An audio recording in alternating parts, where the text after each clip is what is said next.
Hello बच्चों, आप सभी का स्वागत है हमारे चैनल एनसीईआरटी ट्यूटोरियल हिंदी के ऊपर।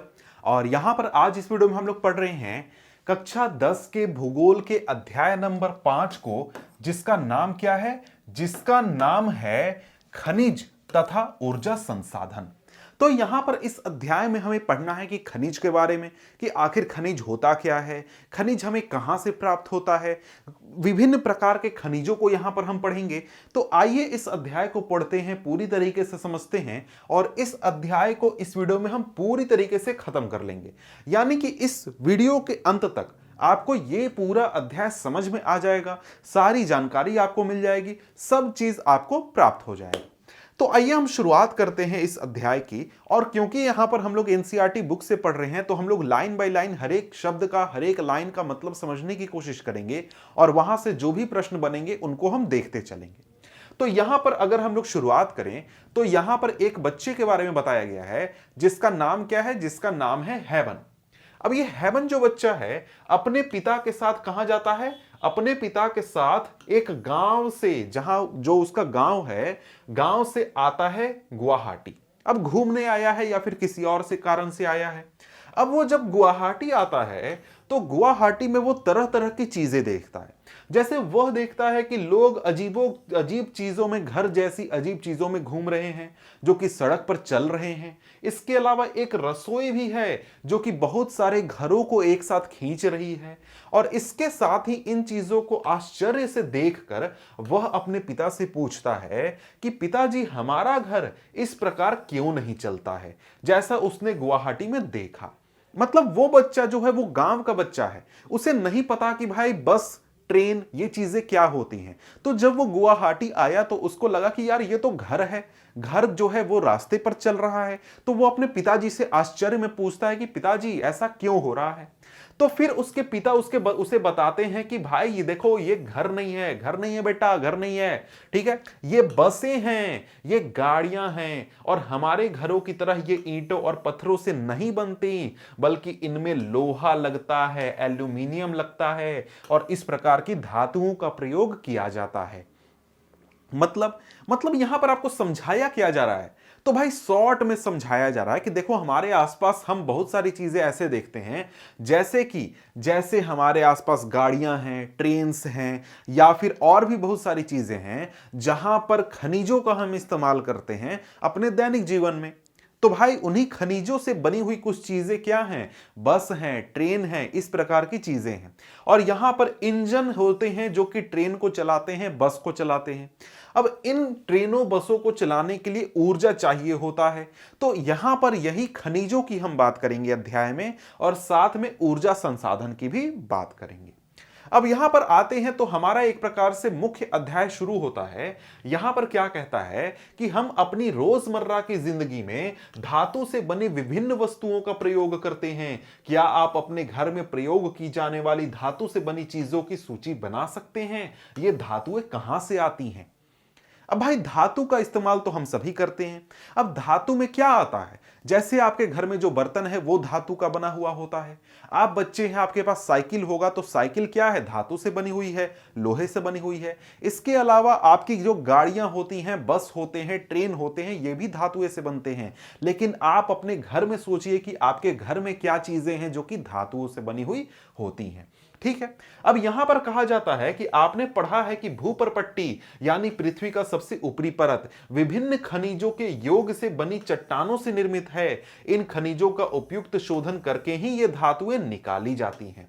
मतलब क्या हुआ? मतलब हमें खनिजें कहां से प्राप्त होती हैं? तो हमें खनिजें पृथ्वी की जो भूपर्पट्टी है उससे प्राप्त होती है। तो कक्षा 7 के भूगोल के अध्याय नंबर 2 में आपने पढ़ा था कि भाई देखो, हमारी जो पृथ्वी है, पृथ्वी की जो सबसे ऊपरी परत है, उसे हम क्या कहते हैं? भूपर्पट्टी कहते हैं, या फिर अंग्रेजी में अर्थ क्रस्ट कहते हैं। तो यहां पर देख सकते हैं कि विभिन्न परत आपके सामने है पृथ्वी के। तो उसमें सबसे बाहरी परत जो है, जो कि कई किलोमीटर या फिर कई सौ मीटर चौड़ी है, तो वहां पर हमें क्या मिलती है? हमें खनिजें मिलती हैं। कौन सी खनिजें? जो खनिजें हम अपने आसपास इस्तेमाल करते हैं।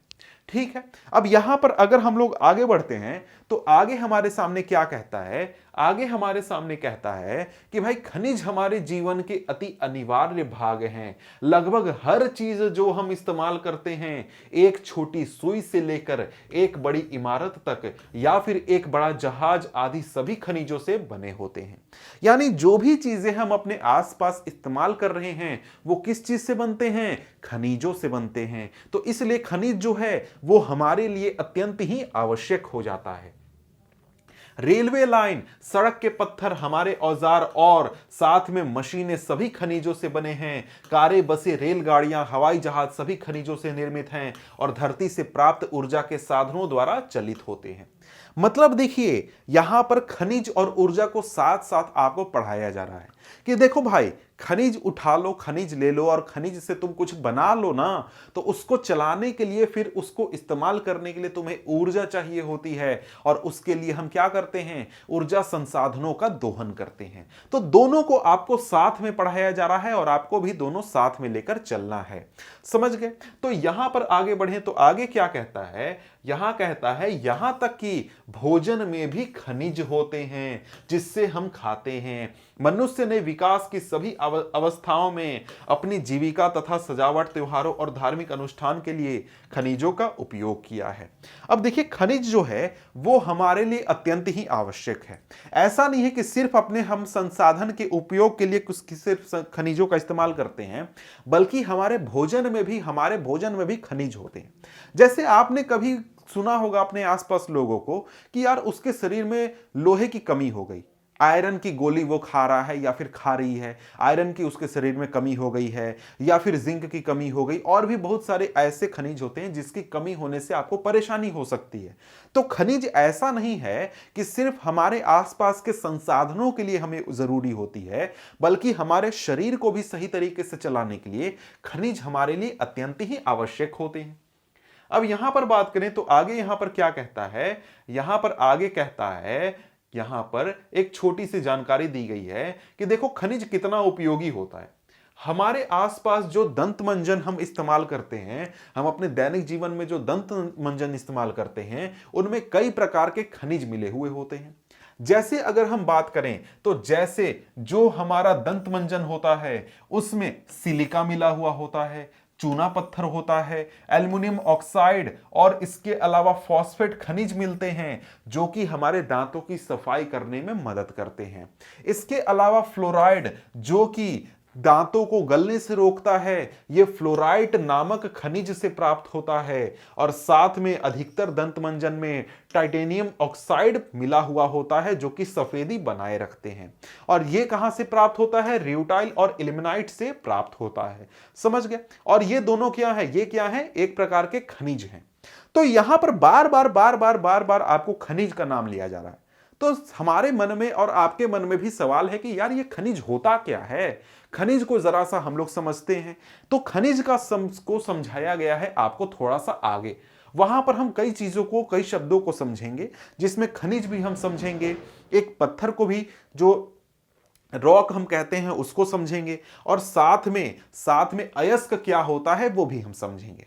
तो यहां पर आगे देखें तो वही जानकारी दी गई है जो कि अभी तुरंत मैंने कहा कि देखो ऐसा नहीं है कि खनिज का इस्तेमाल सिर्फ हम अपने दैनिक जीवन की वस्तुओं में करते हैं, बल्कि हमारे शरीर में भी खनिजों की बहुत ज्यादा आवश्यकता होती है। हमारा जो जीवन प्रक्रिया है वो खनिज के बिना नहीं चल सकता है। और हमें अगर जो शरीर की व्यवस्था है, मतलब पूरा जो शरीर चलाना है, उसमें खनिज जो है वो बहुत ही आवश्यक है। अब ऐसा नहीं है कि खनिज जो है वो एक प्रकार से बहुत ज्यादा मात्रा में चाहिए, नहीं, हमारे शरीर का मात्र 0.3% भाग ही खनिज है। मतलब कि जो हम खाना खाते हैं उसका 0.3% भाग ही खनिज होता है। लेकिन ये जो खनिज है ना, ये अगर हमारे शरीर में ना पहुंचे, हमारे भोजन में ये खनिज ना हो, तो हमारा शरीर जो है वो सही तरीके से सभी आहार का उपयोग नहीं करने पाएगा। मतलब खनिजों की कमी जो है उसका हम उपयोग करने में असमर्थ होंगे और हमारे लिए वो खनिज क्या हो जाएगा, मतलब पूरा भोजन क्या हो जाएगा, बेकार हो जाएगा। मैंने जैसे उदाहरण दिया कि आपने सुना होगा किसी को आयरन की कमी हो जाती है तो उससे कई प्रकार की परेशानियां हो सकती हैं। वो कितना भी खाना खा ले लेकिन अगर उसके शरीर में आयरन की कमी है तो उसको कई परेशानियां होंगी शरीर में। तो इस प्रकार से खनिज जो है वो हमारे शरीर को, हमको जिंदा रखने में भी बहुत मदद करता है। अब यहां पर यही सवाल जो कि हमें समझना है कि भाई ये खनिज क्या है, खनिज क्या होता है। हमने खनिज खनिज खनिज खनिज बहुत कर लिया, बहुत बात कर ली कि भाई खनिज हमारे लिए कितना महत्वपूर्ण है, वो तो हम समझ गए। लेकिन अब समझते हैं कि खनिज होता क्या है।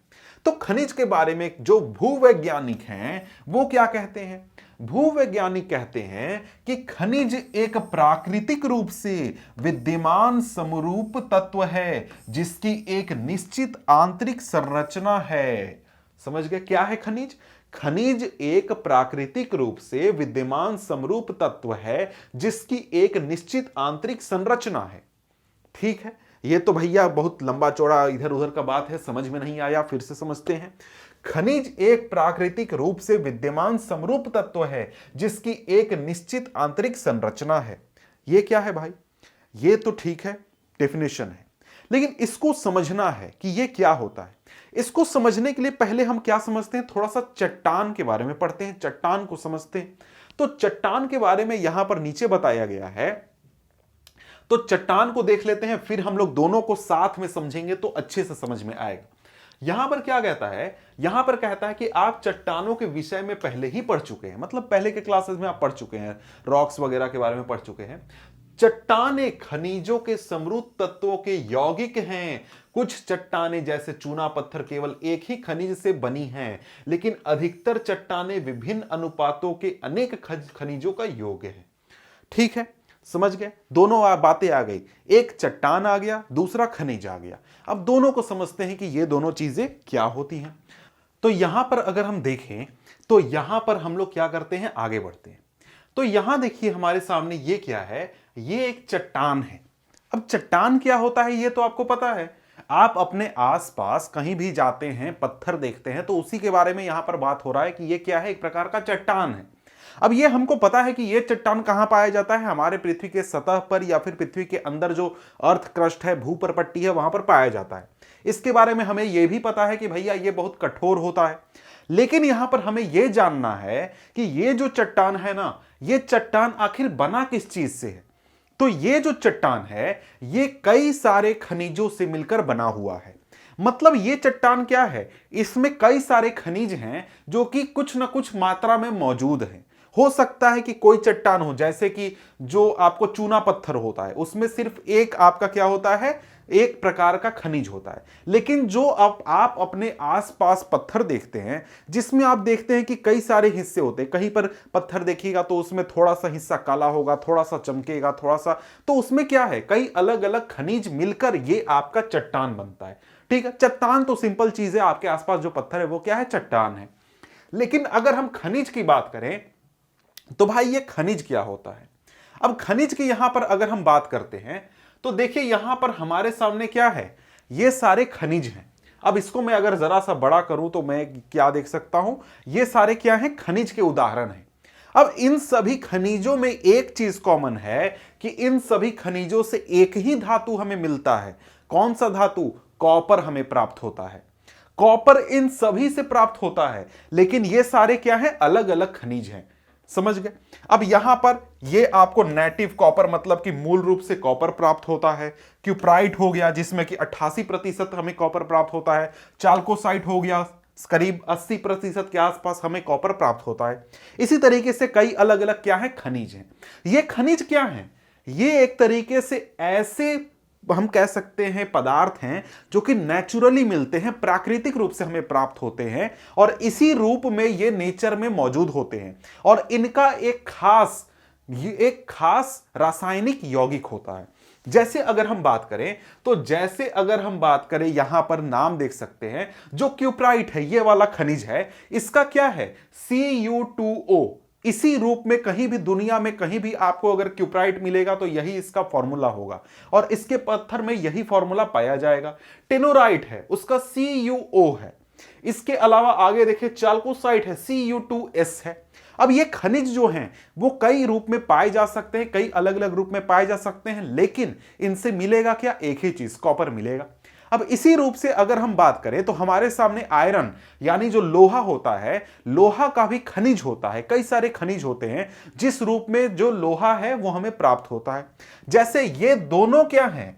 लोहे के खनिज हैं, लेकिन दोनों के रूप में जो गुण है, जो इनका एक जो रासायनिक सूत्र है, दोनों का अलग अलग है। लेकिन दोनों से हमें क्या प्राप्त होगा? हमें लोहा प्राप्त होगा। क्या होगा? लोहा प्राप्त होगा। तो ये क्या है? ये एक प्रकार के खनिज हैं जो कि प्राकृतिक रूप से हमें प्राप्त होते हैं हमारे प्रकृति में, यानी कि अर्थ, पृथ्वी के अंदर। अब यहां पर आगे अगर हम बात करें तो आगे क्या आ जाता है कि भाई एक और चीज आ जाती है जो कि है अयस्क। लेकिन अयस्क को समझने से पहले हम लोग क्या करते हैं, थोड़ा सा आगे पढ़ लेते हैं कि यहां पर क्या बताया गया है। यहां पर बताया गया है चट्टान तो हम समझ गए, साथ में खनिज क्या होता है ये भी समझ गए। खनिज क्या होता है? एक प्रकार का प्राकृतिक रूप से मिलने वाला एक क्या है? एक प्राकृतिक विद्वान समरूप तत्व है जिसकी एक निश्चित आंतरिक संरचना होती है। हमने देखा वहां पर कई सारे प्रकार के, जैसे Cu2S था या फिर CuO था। ये क्या है? ये दोनों खनिज हैं, लेकिन ये दोनों इसी रूप में पाए जाएंगे प्रकृति में, लेकिन दोनों से हम क्या निकालते हैं? कॉपर निकालते हैं। ठीक है, तो खनिज क्या है आप समझ गए, यहां पर आप चट्टान क्या है समझ गए। आगे अब हम बढ़ते हैं तो आगे यहां पर क्या कहता है? आगे यहां पर कहता है कि यद्यपि 2000 से अधिक खनिजों की पहचान की जा चुकी है, लेकिन अधिकतर चट्टानों में केवल कुछ ही खनिजों की बहुतायत है। हमको अभी तक करीब 2000 प्रकार के खनिजों के बारे में जानकारी है, लेकिन बहुत सारे कम ही ऐसे चट्टान होते हैं जिनमें खनिजों की बहुतायत होती है। मतलब कि देखिए, चट्टान में मैंने क्या कहा कि भाई जो चट्टान है ना उसमें कई सारे खनिज पाए जा सकते हैं। अब उसमें खनिज हैं बहुत सारे, लेकिन वो बहुत थोड़ी थोड़ी मात्रा में है, तो उस चट्टान से खनिज हम निकाल नहीं पाते हैं, तो वो चट्टान मेरे लिए खनिज का एक हमारे लिए स्रोत नहीं होता है। ठीक है, अब आगे कहें तो आगे देखें तो क्या कहता है? यहां पर कहता है कि एक खनिज विशेष जो निश्चित तत्वों का योग है, उन तत्वों का निर्माण उस समय के भौतिक व रासायनिक परिस्थितियों का परिणाम है। इसके फलस्वरूप ही खनिजों में विविध रंग, कठोरता, चमक, घनत्व तथा विविध क्रिस्टल पाए जाते हैं। भूवैज्ञानिक इन्हीं विशेषताओं के आधार पर खनिजों का वर्गीकरण करते हैं। अब यहां पर क्या कहता है कि यहां पर कहता है कि देखो भैया, यहां पर क्या है? यहां पर हमारे सामने कई प्रकार के खनिज हैं। अब यहां पर मैं कॉपर का उदाहरण लेकर चल रहा हूं, तो देखिए यहां पर ये सारे क्या हैं? खनिज हैं। सभी किस चीज के खनिज हैं? कॉपर के खनिज हैं। लेकिन इन सभी का जो प्राकृतिक गुण है, जो इनका रंग है, जो अवस्था है, सभी अलग अलग है। क्यों? ऐसा क्यों है भाई? ऐसा इसलिए है कि ये सारे जो हमारे खनिज हैं ये अलग अलग इलाके में पाए जाते हैं, और उस इलाके में जहां पर ये खनिज मौजूद थे वहां की प्राकृतिक स्थिति अलग अलग थी। जैसे हो सकता है इस खनिज के ऊपर गर्मी इसको ज्यादा मिली, हो सकता है इस खनिज के ऊपर दाब ज्यादा था, हो सकता है इस खनिज को पानी मिल गया, पानी के चलते यहां पर क्या हो गया? नमी ज्यादा थी, और इस खनिज में हो सकता है कि काफी सूखे इलाके में था। तो इस प्रकार से कई प्राकृतिक स्थिति अलग अलग हो सकती है, जिसकी वजह से खनिजों के रंग, उनकी प्राकृतिक अवस्था, उनकी जो गुण होते हैं ये अलग अलग हो जाते हैं। समझ गए? और ये कहां पे पाए जाते हैं उसके ऊपर ये चीज निर्भर करता है। तो यहां पर अगर हम लोग आगे बढ़ें तो आगे यहां पर क्या कहता है? आगे यहां पर किया गया है खनिजों का वर्गीकरण। अब खनिजों का वर्गीकरण हम देखें तो खनिजों को मूल रूप से हम 3 हिस्सों में बांट सकते हैं। ये 3 हिस्से खनिजों के क्या हो सकते हैं? एक सेकेंड, ये क्या गड़बड़ हो गया भाई?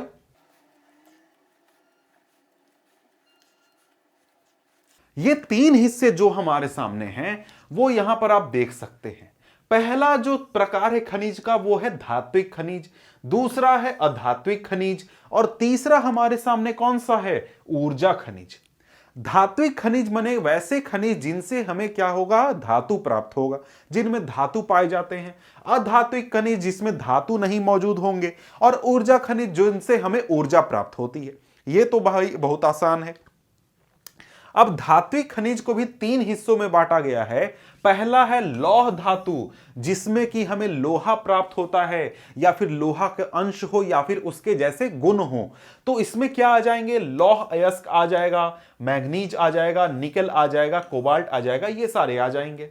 इसके अलावा अलौह आपके खनिज हो गए, इसमें तांबा, सीसा, जस्ता, बॉक्साइट आ गए। इसके अलावा बहुमूल्य खनिज होते हैं जो कि एक प्रकार के धात्विक खनिज ही होते हैं, सोना, चांदी, प्लेटिनम, ये सारे। इसके बाद अधात्विक खनिज में क्या आ जाएगा, अभ्रक, नमक, पोटाश, सल्फर, चुनास्म, चुना पत्थर, संगमरमर और बलुआ पत्थर, ये सारे आ जाएंगे। इसके बाद हमारा ऊर्जा खनिज में क्या आ जाएगा, कोयला, पेट्रोलियम, प्राकृतिक गैस, क्योंकि इनसे हमें क्या होता है, ऊर्जा प्राप्त होता है। अब यहां पर आगे बढ़े तो आगे हमारे सामने टॉपिक क्या है, टॉपिक है खनिजों की उपलब्धता। और यहां पर बहुत आसान प्रश्न है कि खनिज कहां पाए जाते हैं, मतलब कि खनिज हमें कहां मिलेगा यह समझना है। तो एक प्रकार से छोटी सी जानकारी हमने देखा था कि भाई जो पृथ्वी की भूपर पट्टी है उसमें हमें क्या मिलता है, ये सारे खनिज प्राप्त होते हैं। लेकिन भूपर पट्टी में कहां से प्राप्त होते हैं, ये अब हमें जानना है और समझना है। अब यहां पर कहा गया है कि जो खनिज हैं ये सामान्यतः अयस्कों में पाए जाते हैं। तो ये अयस्क क्या होते हैं ये समझना है।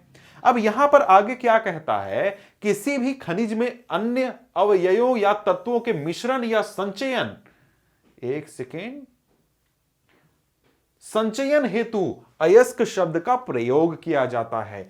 खनन का आर्थिक महत्व तभी है जब अयस्क में खनिजों का संचयन पर्याप्त मात्रा में हो। खनिजों के खनन की सुविधा इसके निर्माण व संरचना पर निर्भर करती है। खनन सुविधा इसके मूल्य को निर्धारित करती है। अतः हमारे लिए मुख्य शैल समूहों को समझना अत्यंत आवश्यक है जिनमें ये खनिज पाए जाते हैं। ठीक है, अब यहां पर देखें तो यहां पर बात यह है कि जहां से हमें धातु वगैरह प्राप्त होता है, जो हमारे खनिज प्राप्त होते हैं, उसको हम क्या कहते हैं, अयस्क कहते हैं। ठीक है, लेकिन अयस्क, किसी भी हमारे खनिज को अयस्क बनने के लिए या फिर किसी भी चट्टान को अयस्क बनने के लिए कुछ कंडीशन होते हैं।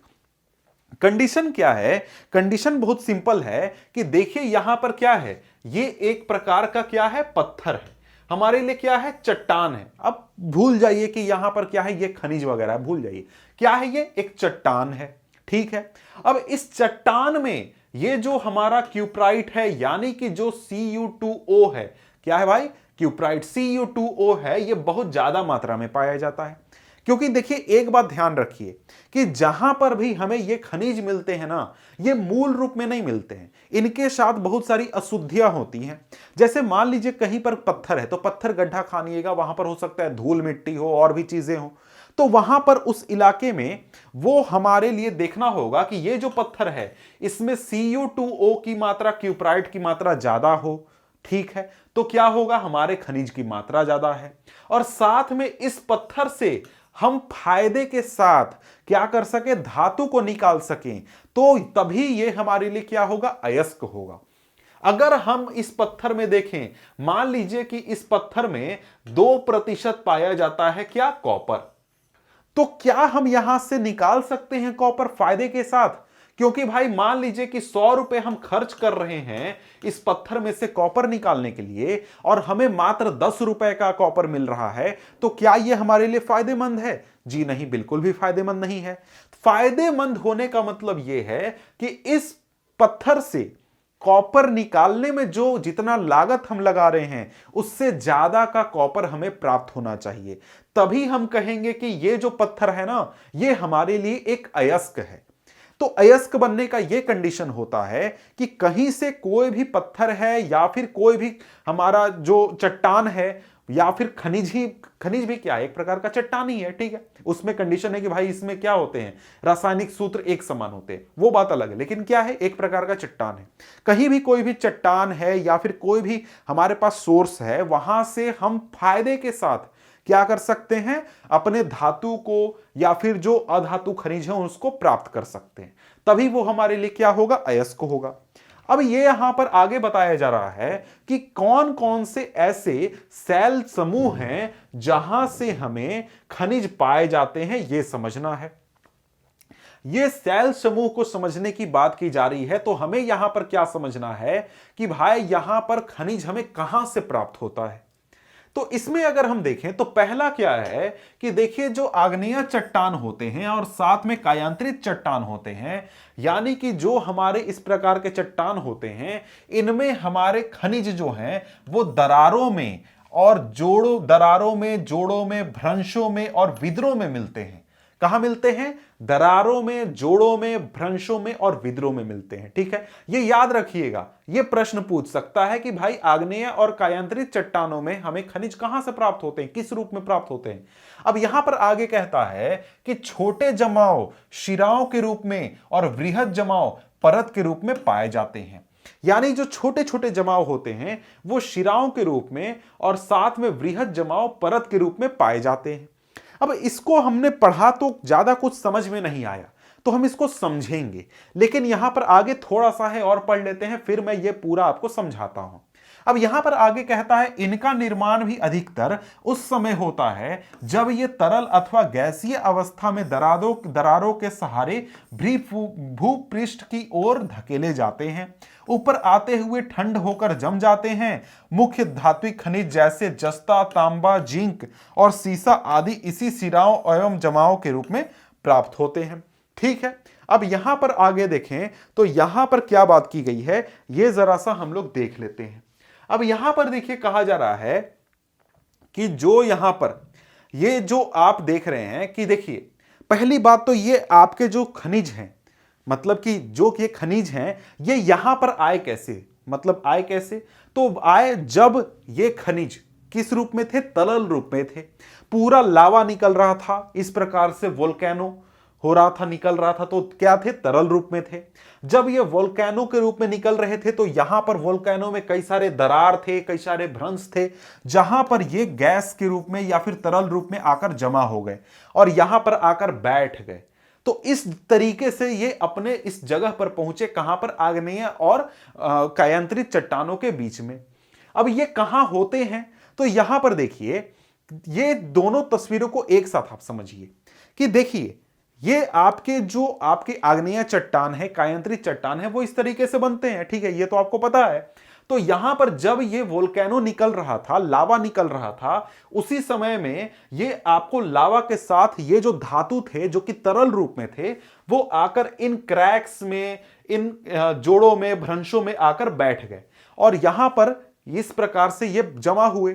और ये आप यहां पर तस्वीर अच्छी तरीके से देख सकते हैं कि यहां क्या है, इस दरार में एक आपको धातु दिख रहा है जो कि क्या है, एक प्रकार से हमको खनिज यहां पर है जो कि हम प्राप्त कर सकते हैं। अब यहां पर आगे देखें तो यहां पर आगे और क्या चीज है, हाँ एक और तस्वीर है भाई, देख लीजिए कि इस प्रकार से दो पत्थरों के बीच में दरार है जिसमें कि हमें क्या मिल रहा है, एक धातु मिल रहा है। अब यहां पर एक और चीज बात की गई थी, तो वो क्या बात की गई थी कि यहां पर कहता है कि देखो यहां पर कहता है कि छोटे जमाव शिराओं के रूप में और वृहद जमाव परत के रूप में पाए जाते हैं। ठीक है, अब यहां पर देखें तो यहां पर छोटे जमाव कहां हो गए भाई, देखो यहां पर देखो ये छोटे जमाव हो गए और ये आपको क्या हो गए, बड़े जमाव हो गए। तो यहां पर आप देख सकते हैं ये आपको दरार में आपको क्या हो गया, शिराओं के रूप में आपके छोटे जमाव हो गए और वृहत रूप में क्या हो गए, ये परत जमाव हो गए। ठीक है, तो यहां पर अगर हम लोग आगे बढ़ें तो आगे क्या कहता है देख लेते हैं। आगे यहां पर अगला रूप क्या है, अगला रूप जिस रूप में हमें ये खनिज प्राप्त होते हैं वो है कि देखिए अनेक खनिज अवसादी चट्टानों के अनेक खनिज संस्तरों या परतों में पाए जाते हैं। इनका निर्माण क्षैतिज परतों में निक्षेपण, संचयन व जमाव का परिणाम है। कोयला तथा कुछ अन्य प्रकार के लौह अयस्कों का निर्माण लंबी अवधि तक अत्यधिक ऊष्मा व दबाव का परिणाम है। समझ गए। अब यहां पर क्या कहता है, यहां पर कहता है कि देखिए कई बार क्या होता है कि जो हमारे खनिज हैं वो परत दर परत जमा हो जाते हैं और एक प्रकार से क्या करते हैं, जो ये सेडिमेंट्री चट्टानें होती हैं उसका निर्माण करते हैं और इस प्रकार से परत दर परत जमा होकर इन परतों के बीच में हमें क्या मिलता है, हमें मिलता है हमारा खनिज। तो जैसे कि चूना पत्थर जो होता है या फिर जो संगमरमर वगैरह होते हैं वो इस प्रकार से बनते हैं या फिर प्राप्त होते हैं। तो कोयला भी इसी प्रकार से परत दर परत, क्षैतिज परत बनकर क्या करते हैं, हमें मिलते हैं और इस प्रकार से ही वो आप उनको निकालते भी। कई सारे लौह अयस्क भी हैं जो कि इस रूप में पाए जाते हैं। ठीक है, तो ये एक रूप है कि जिसमें हमें खनिज हमारा प्राप्त होता है। अब इसके अलावा अगर हम देखें तो आगे हमारे सामने क्या है, आगे हम लोग अपना किताब खोल लेते हैं तो यहां पर आगे क्या कहता है, आगे कहता है कि अवसादी चट्टानों में दूसरी श्रेणी के खनिजों में जिप्सम, पोटास, नमक व सोडियम सम्मिलित है। इनका निर्माण विशेषकर शुष्क प्रदेशों में वाष्पीकरण के फलस्वरूप होता है। अब यहां पर क्या हुआ, यहां पर हमने अवसादी चट्टानों की बात की तो अवसादी चट्टानों के एक रूप की बात की कि यहां पर क्षैतिज परत बनकर क्या होता है, ये एक प्रकार से खनिज तैयार होते हैं या फिर जमा होते हैं या फिर एक प्रकार से हमें मिलते हैं। लेकिन कई बार क्या होता है कि ये जो अवसादी चट्टान है ये यहां पर आए, जमा हुए और ये इलाका कैसा था, शुष्क इलाका था। तो यहां पर शुष्क इलाके में क्या हुआ, वाष्पीकरण हो गया, यहां का जो पानी था ये क्या हो गया, उड़ गया और यहां पर क्या हो गया, हमारे पास क्या बच गया, सिर्फ और सिर्फ ये जो खनिज हमें मिले वो बच गए। तो अब हम अगर आगे बढ़ें तो आगे हमारे सामने क्या आ जाता है, तो आगे चलते हैं तो आगे हमारे सामने यहां पर क्या कहता है, तीसरा प्रकार है कि भाई तीसरी तरीके से जो हमें खनिज प्राप्त होते हैं उसको देख लेते हैं। तो यहां पर कहता है कि खनिजों के निर्माण की एक अन्य विधि धरातलीय चट्टानों का अपघटन है। चट्टानों के घुलनशील तत्वों के अपर्दन के पश्चात अयस्क वाली अवशिष्ट चट्टानें रह जाती हैं। बॉक्साइट का निर्माण इसी प्रकार से होता है। यहां पर क्या कह रहा है कि भाई किसी भी इलाके में मान लीजिए धरातलीय चट्टान पहले से मौजूद थे, वहां पर क्या हुआ, वहां पर अपघटन हुआ इन चट्टानों का। उसके बाद क्या हुआ कि जो चट्टानों के घुलनशील तत्व थे ये अपर्दन के कारण वहां से बह गए, चले गए, गायब हो गए और वहां पर सिर्फ अवशिष्ट चट्टानें बच गई जिनमें कि क्या हो गया, जिनमें कि हमारा खनिज मौजूद था। तो इस प्रकार से भी हमें खनिज मिलता है। अब इसका जरा सा हम लोग उदाहरण देख लेते हैं कि किस प्रकार से ये खनिज हमें प्राप्त होता है। तो यहां पर अगर हम लोग देखें तो यहां पर ये है आपका बॉक्साइट का उदाहरण। अब यहां पर क्या होता है कि यहां पर पहले क्या था, चट्टानें मौजूद थी। अब चट्टानें जो थी वो उनका क्या हो गया, अपर्दन हो गया, वो टूट टूट कर छोटे छोटे टुकड़ों में बट गए। अब यहां पर क्या हुआ, यहां पर पानी आया, हवा आया या फिर किसी और चीज की वजह से वो जो घुलनशील तत्व थे या फिर यहां से हटने लायक तत्व थे वो साथ में बह गए, चले गए, उड़ गए। तो उससे क्या हुआ कि यहां पर आपको जो खनिज अधिकता वाले जो आपके चीजें थी वो यहां पर बच गई। जैसे बॉक्साइट क्या है, बॉक्साइट एक प्रकार का आपका अयस्क है जिससे कि हमें एल्यूमिनियम प्राप्त होता है। तो बॉक्साइट इसी तरीके से बनता है। बॉक्साइट पहले होगा यहां पर कोई चट्टान, कोई पत्थर, वो उसका अपर्दन हुआ, टूटा, उसमें जो घुलनशील तत्व थे वो बह गए, चले गए और यहां पर सिर्फ क्या बच गया, ये अयस्क बच गया जो कि हमारे लिए काम का है। ठीक है, अब इसके बाद अगर हम आगे बढ़ते हैं तो आगे यहां पर क्या कहता है, आगे अगला प्रकार कहता है कि भाई देखिए पहाड़ियों के आधार तथा घाटी तल की रेत में जलोढ़ जमाव के रूप में भी बहुत खनिज पाए जाते हैं। ये निक्षेप प्लेसर निक्षेप के नाम से जाने जाते हैं। अब यहां पर आपसे क्वेश्चन बनता है कि भाई ये प्लेसर निक्षेप क्या होता है। तो प्लेसर निक्षेप को आप यहां से बता सकते हैं कि जो पहाड़ियों के आधार हैं, यानी कि पहाड़ी के जो बिल्कुल नीचे वाला इलाका होता है और साथ में जो घाटी के तल होते हैं वहां पर रेत में जलोढ़ जमाव के रूप में भी हमें खनिज प्राप्त होते हैं। यहां पर क्या होता है कि मान लीजिए जो पहाड़ी से आ रहे हैं आपके खनिज वगैरह के जो चट्टानें बहकर आ रही हैं, टूट कर आ रही हैं, वो कहां आकर जमा हो जाती हैं, आपके पहाड़ी के निचले तल पर और साथ में घाटी के तल पर। तो वहां पर क्या होता है, खनिज जो हैं वो प्लेसर निक्षेप के रूप में जमा हो जाते हैं और इस प्रकार से हमें खनिज यहां से भी प्राप्त होते हैं। ये ऐसे खनिज होते हैं जो जल द्वारा घर्षित नहीं होते। इन खनिजों में सोना, चांदी और टिन और प्लेटिनम प्रमुख हैं। यानी कि इस रूप में प्लेसर निक्षेप के रूप में हमें ऐसे खनिज प्राप्त होते हैं जो कि जल्दी जल के द्वारा आपके रिएक्शन नहीं करते हैं और वो वहां पर बने हुए रहते हैं। जैसे सोना है, चांदी है, ये क्या होता है, रिएक्शन नहीं करता है जल के साथ और वो वहां पर मौजूद होते हैं। अब यहां पर इसको अगर हम लोग समझने की कोशिश करें तो इसके लिए आप यहां पर एक सेकेंड, यहां पर तो नहीं है, हाँ यहां पर इसी से समझ सकते हैं कि यहां पर क्या है।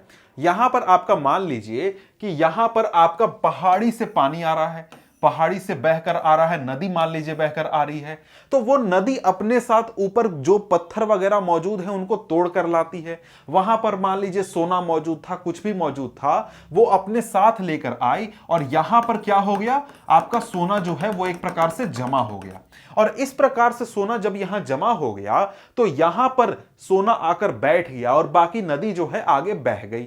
तो यहां पर जब हम देखेंगे तो यहां पर हमें खुदाई के दौरान या फिर जब हम यहां से मिट्टी उठाएंगे नीचे के नदी के तल से, तो हमें क्या प्राप्त होगा, खनिज प्राप्त होगा। कौन से खनिज, वैसे खनिज जो कि पानी के साथ, जल के साथ रिएक्शन नहीं करते हैं। तो इस प्रकार के खनिज हमें यहां से प्राप्त होते हैं। अब यहां पर क्या करते हैं, अब आगे देखते हैं तो आगे हमारे सामने क्या है, आगे यहां पर आगे कुछ और बातें लिखी गई हैं जो कि हम देख लेते हैं। अगला तरीका क्या है, अगला प्रकार वो है कि महासागरीय जल में भी विशाल मात्रा में खनिज पाए जाते हैं, लेकिन इनमें से अधिकांश के व्यापक रूप में विस्तृत होने के कारण इनकी आर्थिक सार्थकता कम है। फिर भी सामान्य नमक, मैग्नीशियम तथा ब्रोमाइन ज्यादातर समुद्री जल से ही प्रग्रहित होते हैं। मतलब कि हमारा जो महासागरीय जल है उसमें भी बड़ी मात्रा में हमारे जो खनिज वगैरह हैं वो घुले हुए हैं, लेकिन उस महासागरीय जल से हमें खनिज प्राप्त करना उतना फायदेमंद नहीं है, इसलिए हम महासागरीय जल से खनिज को प्राप्त नहीं करते हैं। लेकिन फिर भी कुछ खनिज ऐसे हैं जो कि हम महासागरीय जल से आसानी से प्राप्त कर सकते हैं, जैसे कि हमारा क्या है, जैसे सामान्य नमक, मैग्नीशियम, ब्रोमीन, ये सारे हम कहां से प्राप्त करते हैं, समुद्री जल से ही प्राप्त करते हैं। अब यहां पर आगे एक तथ्य के बारे में बताया गया है और यह तथ्य है रैट होल खनन, जिसको कि अंग्रेजी में रैट होल माइनिंग भी कहते हैं। अब यहां पर क्या होता है कि जो भारत में अधिकतर खनिज जो है वो राष्ट्रीयकृत है, मतलब कि उसकी संपत्ति जो है वो सरकार की है, कोई व्यक्ति उसका मालिक नहीं हो सकता है, ठीक है। लेकिन अगर हम देखें तो उत्तर पूर्व जो भारत है, मतलब कि नॉर्थ ईस्ट इंडिया जो है, वहां पर अधिकांश क्षेत्र में जहां पर जनजाति समुदाय के लोग रहते हैं, वहां पर खनिजों का स्वामित्व जो होता है वो किसी व्यक्ति को दे दिया जाता है या फिर किसी समुदाय के पास होता है। और यहां पर क्या होता है, जैसे राज्य मेघालय में कोयला, लौह अयस्क, चूना पत्थर, डोलोमाइट, ये सारे पाए जाते हैं। इसके अलावा दूसरे इलाकों में जैसे चेरापूंजी में कोयला वगैरह पाए जाते हैं। तो यहां पर क्या होता है कि जो परिवार के सदस्य होते हैं या फिर समुदाय के सदस्य होते हैं, ये एक संक्रे से आपके माइन को तैयार करते हैं और खनन करते हैं, जिससे क्या होता है, इसी को हम लोग क्या कहते हैं, रैट होल माइनिंग कहते हैं। और ये एक तरीके से काफी डेंजरस होता है, खतरनाक होता है उन लोगों के लिए जो कि यहां पर जाकर काम करते हैं, क्योंकि ये जो माइन है इसको साइंटिफिक तरीके से नहीं बनाया जाता है और ये कभी भी दबने का, लोगों के मरने का खतरा इसमें काफी ज्यादा होता है। तो ये रैट होल माइनिंग भी आपके लिए काफी इंपॉर्टेंट है, इसको आप ध्यान में रखिएगा। अब इसके बाद अगर हम लोग आगे बढ़ें तो आगे हमारे सामने क्या कहता है, आगे कहता है कि भारत अच्छे और विविध प्रकार के खनिज संसाधनों में सौभाग्यशाली है, यद्यपि इनका वितरण असमान है। मोटे तौर पर प्रायद्वीपीय चट्टानों में कोयले, धात्विक खनिज, अभ्रक और अनेक अधात्विक खनिजों के अधिकांश भंडार संचित हैं। मतलब क्या है, मतलब है कि भारत को तो भाई ये आशीर्वाद मिला है कि भारत के पास खनिज काफी मात्रा में है, लेकिन ऐसा नहीं है कि सभी इलाकों में बराबरी मात्रा में मौजूद हैं। कुछ इलाके ऐसे हैं जहां पर खनिज ज्यादा है, कुछ इलाके हैं जहां पर खनिज कम है।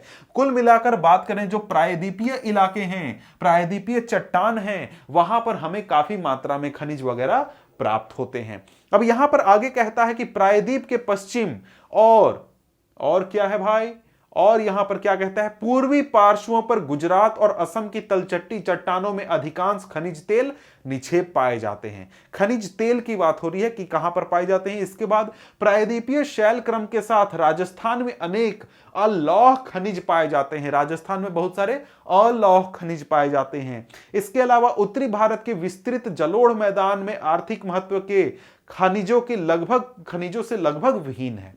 मतलब कि उत्तर प्रदेश, बिहार, पंजाब, दिल्ली, इन इलाकों में देखें तो यहां पर खनिज काफी कम मात्रा में पाए जाते हैं और ये विभिन्नताएं खनिजों की रचना में अंतर्ग्रस्त भूगर्भिक संरचना प्रक्रियाओं और समय के कारण है। मतलब कि यहां की जो आपको भौगोलिक स्थिति है उसकी वजह से इस इलाके में जो है आपको खनिज वगैरह काफी कम मिलते हैं। प्रायद्वीपीय इलाके में आपको खनिज मिलते हैं और भी दूसरे इलाकों में अलग अलग प्रकार के खनिज हमें प्राप्त होते हैं।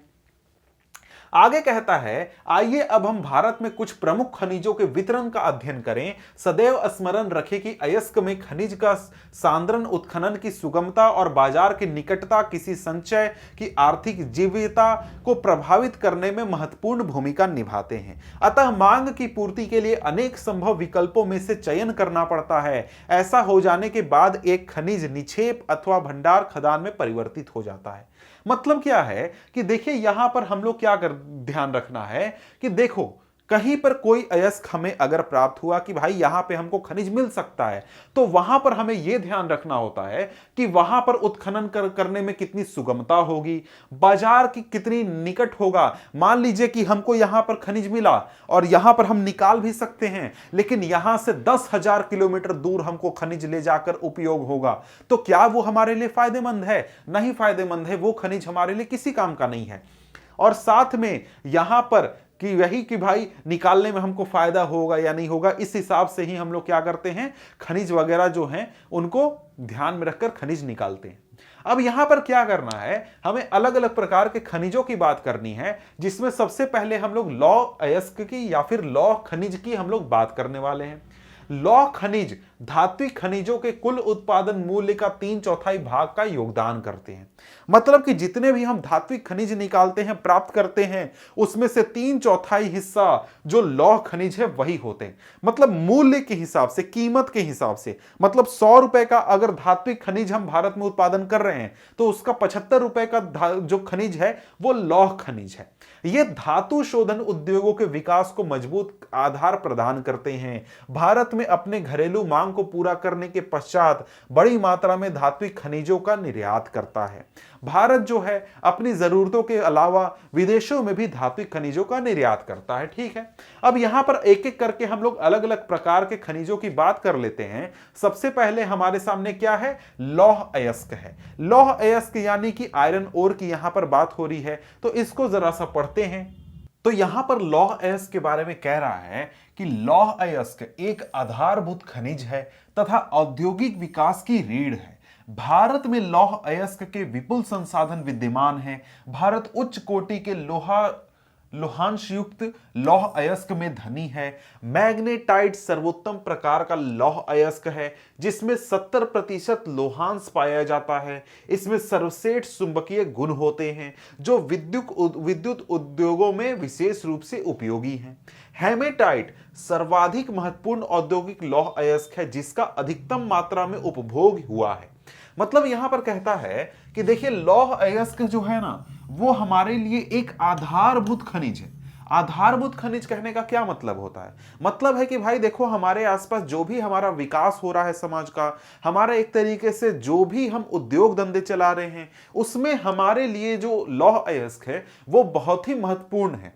तो आप अपने आसपास देखें तो जितने भी आपके कार, बस, ट्रेन्स वगैरह चलते हैं, बस चलते हैं या फिर जो फैक्ट्रियां बनती हैं वो लोहे के बिना पॉसिबल नहीं है। तो लौह अयस्क हमारे लिए बहुत ही महत्वपूर्ण हो जाता है। अब यहां पर कहता है कि भारत में लौह अयस्क के विपुल संसाधन विद्यमान है। मतलब कि भारत में बहुत प्रकार के, बहुत प्रचुर मात्रा में लौह अयस्क मौजूद हैं और इसमें उच्च कोटि के लोहांश युक्त लौह अयस्क हैं। ठीक है, मतलब लोहे के अंश मौजूद वाले, मतलब जिसमें से हम लोहा प्राप्त कर सकते हैं वो कहता है। अब यहां पर कहता है कि जो मैग्नेटाइट है ये सर्वोत्तम प्रकार का लौह अयस्क है। सबसे अच्छी क्वालिटी का जो लौह अयस्क है वो है मैग्नेटाइट। इसमें 70% लोहांश पाया जाता है। मतलब मतलब कि जो ये लौह अयस्क है मैग्नेटाइट, इसमें से 70% हमें लोहा मिल जाता है और ये सबसे उच्चतम क्वालिटी का हमारा क्या है, आयरन ओर है, लौह अयस्क है। अब यहां पर कहता है कि इसमें सर्वश्रेष्ठ चुंबकीय गुण होते हैं। यह भी हमारे लिए काफी फायदेमंद है क्योंकि इस गुण की वजह से इनको हम विद्युत उद्योगों में काफी ज्यादा यूज करते हैं। इसके बाद आता है हेमेटाइट। हेमेटाइट भी एक प्रकार का लौह अयस्क है जिसमें कि हमें अच्छी मात्रा में लोहा मिल जाता है, लोहांश मिल जाते हैं और इस हेमेटाइट का हमारे औद्योगिक लौह अयस्क में काफी ज्यादा उपयोग होता है क्योंकि यह ज्यादा मात्रा में अवेलेबल है, हमारे लिए सस्ता पड़ता है और भी बहुत सारे कारण हैं। ठीक है, अब यहां पर आगे कहें तो आगे यही चीज कहता है कि जो हमारा हेमेटाइट है ना, उसमें लोहांश की मात्रा मैग्नेटाइट की अपेक्षा थोड़ी सी कम होती है। इसमें 50 से 60% तक हमारा क्या पाया जाता है, लोहा पाया जाता है। अब ये लोहा 50 से 60% पाया जाता है, इसका मतलब क्या, मतलब कि हमने क्या किया, हेमेटाइट लिया 100 किलो, 100 किलो हेमेटाइट लेंगे, इसको साफ सुथरा करेंगे, रिफाइन करेंगे, प्रोसेसिंग करेंगे, तो उससे हमें क्या होगा, 50 से 60 केजी हमें क्या मिलेगा, लोहा मिलेगा। यह चीज इसका कहने का यहां पर मतलब है। अब यहां पर कहता है कि वर्ष 2018-19 में लौह अयस्क का लगभग समस्त उत्पादन 97% उत्पादन उड़ीसा, छत्तीसगढ़, कर्नाटक और झारखंड राज्य से प्राप्त हुआ था। शेष उत्पादन 3% अन्य राज्यों से प्राप्त हुआ था। तो अगर आपसे पूछे कि भाई लौह अयस्क के मुख्य जो खदान वगैरह हैं वो कहां पर हैं, यानी लोहा में कहां से प्राप्त होता है, तो ये 4 राज्य हैं, उड़ीसा, छत्तीसगढ़, कर्नाटक और झारखंड। इसके बाद अगर हम आगे बढ़ें तो आगे हमारे सामने क्या आता है, आगे हमारे सामने है कि भाई यहां पर एक छोटी सी जानकारी दी गई है। यह क्यों महत्वपूर्ण है, यहां पर कहता है कि कन्नड़ भाषा में कुदरे शब्द का अर्थ है घोड़ा। कर्नाटक के पश्चिमी घाट की सबसे ऊंची चोटी घोड़े के मुख से मिलती जुलती है। बेलाडीला की पहाड़ियां बैल के डील से मिलती जुलती है, जिसके कारण यह नाम पड़ा है।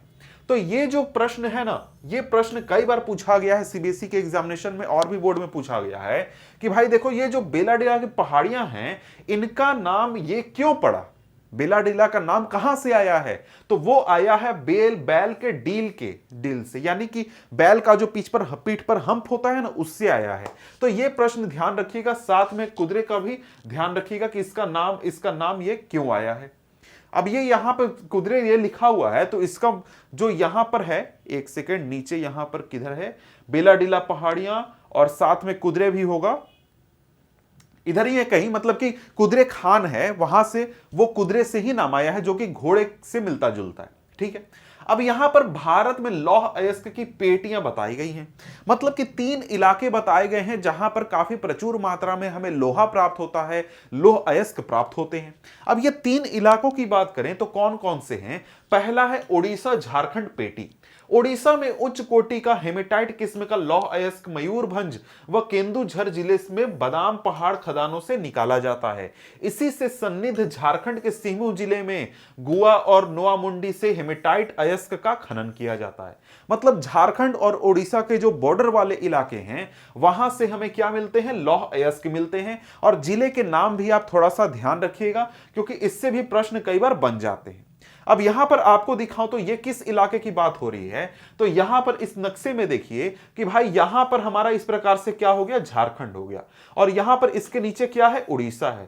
तो उड़ीसा झारखंड के बॉर्डर वाले इलाके में आप अपने एनसीईआरटी बुक में भी देख सकते हैं, ये हमारा क्या है, ये पेटी है, झारखंड उड़ीसा पेटी। अब इसके बाद अगर हम लोग आगे बढ़ें तो आगे हमारे सामने दूसरी पेटी आ जाती है और यह है दुर्ग बस्तर चंद्रपुर पेटी। यह पेटी महाराष्ट्र व छत्तीसगढ़ राज्यों के अंतर्गत पाई जाती है। छत्तीसगढ़ के बस्तर जिले के बेलाडीला पहाड़ी श्रृंखलाओं में अति उत्तम कोटि का हेमेटाइट पाया जाता है, जिसमें इस गुणवत्ता के लौह के 14 जमाव मिलते हैं। मतलब 14 एक तरीके से खदान है, माइन है, 14 इलाके हैं जहां पर लोहे के हमारे लौह अयस्क मौजूद हैं। इसमें इस्पात बनाने में आवश्यक सर्वश्रेष्ठ भौतिक गुण विद्यमान हैं। इन खदानों का लौह अयस्क विशाखापट्टनम से जापान तथा दक्षिण कोरिया को निर्यात किया जाता है। ठीक है। अब यहां पर प्रश्न पूछेगा कि भाई यहां पर जो आपका दुर्ग बस्तर चंद्रपुर के इलाके में जो हमारा बेलाडीला पहाड़ियां हैं, यहां से जो हमें मिलता है लौह अयस्क, वो कहां निर्यात होता है? तो भाई वो निर्यात होता है जापान और दक्षिण कोरिया। किस पोर्ट से, किस पत्तन से? तो वो है विशाखापत्तनम पत्तन, ये ध्यान रखिएगा। इसके बाद आगे हमारे सामने है तीसरी पेटी, वो क्या है? बेल्लारी चित्रदुर्ग चिकमंगलुरु तुमकुरु पेटी। ये कर्नाटक की पेटी है और ये कर्नाटक की पेटी में लौह अयस्क की बहुत ज्यादा संचित मात्रा हमें प्राप्त होती है। और इसको मैं थोड़ा सा ऊपर कर लेता हूं, तो ऊपर यहां पर क्या है, कहता है कि कर्नाटक के पश्चिमी घाट में अवस्थित कुद्रेमुख। अब यहां कुद्रेमुख आया, मैंने यहां पर बात किया था किस चीज के बारे में? कुद्रे के बारे में। यहां देखिए कुद्रे शब्द की बारे में बात हुई थी, वहीं से इस कुद्रेमुख का नाम आया है। ठीक है, तो यहां पर समझ गए कुद्रेमुख का नाम कहां से आया। तो ये जो कुद्रेमुख की खाने हैं ये 100% निर्यात इकाई है। कुद्रेमुख निक्षेप संसार का सबसे बड़े निक्षेपों में से एक माना जाता है। लौह अयस्क करदम स्लरी के रूप में पाइपलाइन द्वारा मंगलुरु के निकट एक पत्तन तक भेजा जाता है। यह भी इंपॉर्टेंट प्रश्न बनता है कि भाई देखिए यहां पर जो कुद्रेमुख में हमें लौह अयस्क प्राप्त होता है, यह किस प्रकार से हमारा निर्यात होता है। तो यह निर्यात करने के लिए हम क्या करते हैं? पहले करदम उसका तैयार करते हैं, यानी स्लरी बनाते हैं, जिसको पाइपलाइन के जरिए हम लोग मंगलुरु के एक निकट पत्तन पर भेजते हैं, जहां से इसका क्या किया जाता है? निर्यात किया जाता है। इसके बाद अगली पेटी कौन सी है? महाराष्ट्र गोवा पेटी। यह पेटी गोवा और महाराष्ट्र राज्य के रत्नागिरी जिले में स्थित है। यद्यपि यहां का लोहा उत्तम प्रकार का नहीं है, तथापि इसका दक्षता से दोहन किया जाता है। मर्मगांव पत्तन से इसका निर्यात किया जाता है। मतलब क्या? यहां से भी निर्यात किया जाता है। अब यहां पर आगे बढ़ें तो आगे इसको जरा सा मैप से चारों इलाकों को देख लीजिए। आपके एनसीईआरटी बुक के मैप में ये चारों इलाके दिए गए हैं। तो यहां पर देख सकते हैं पहला इलाका तो हमने देख लिया, ये हो गया झारखंड और उड़ीसा के बॉर्डर पर। दूसरा यहां महाराष्ट्र और छत्तीसगढ़ के बॉर्डर पर। तीसरा यहां हमारे कर्नाटक में, और चौथा यहां गोवा और महाराष्ट्र के हमारे इलाके में। ठीक है, चारों इलाके आपने देख लिए।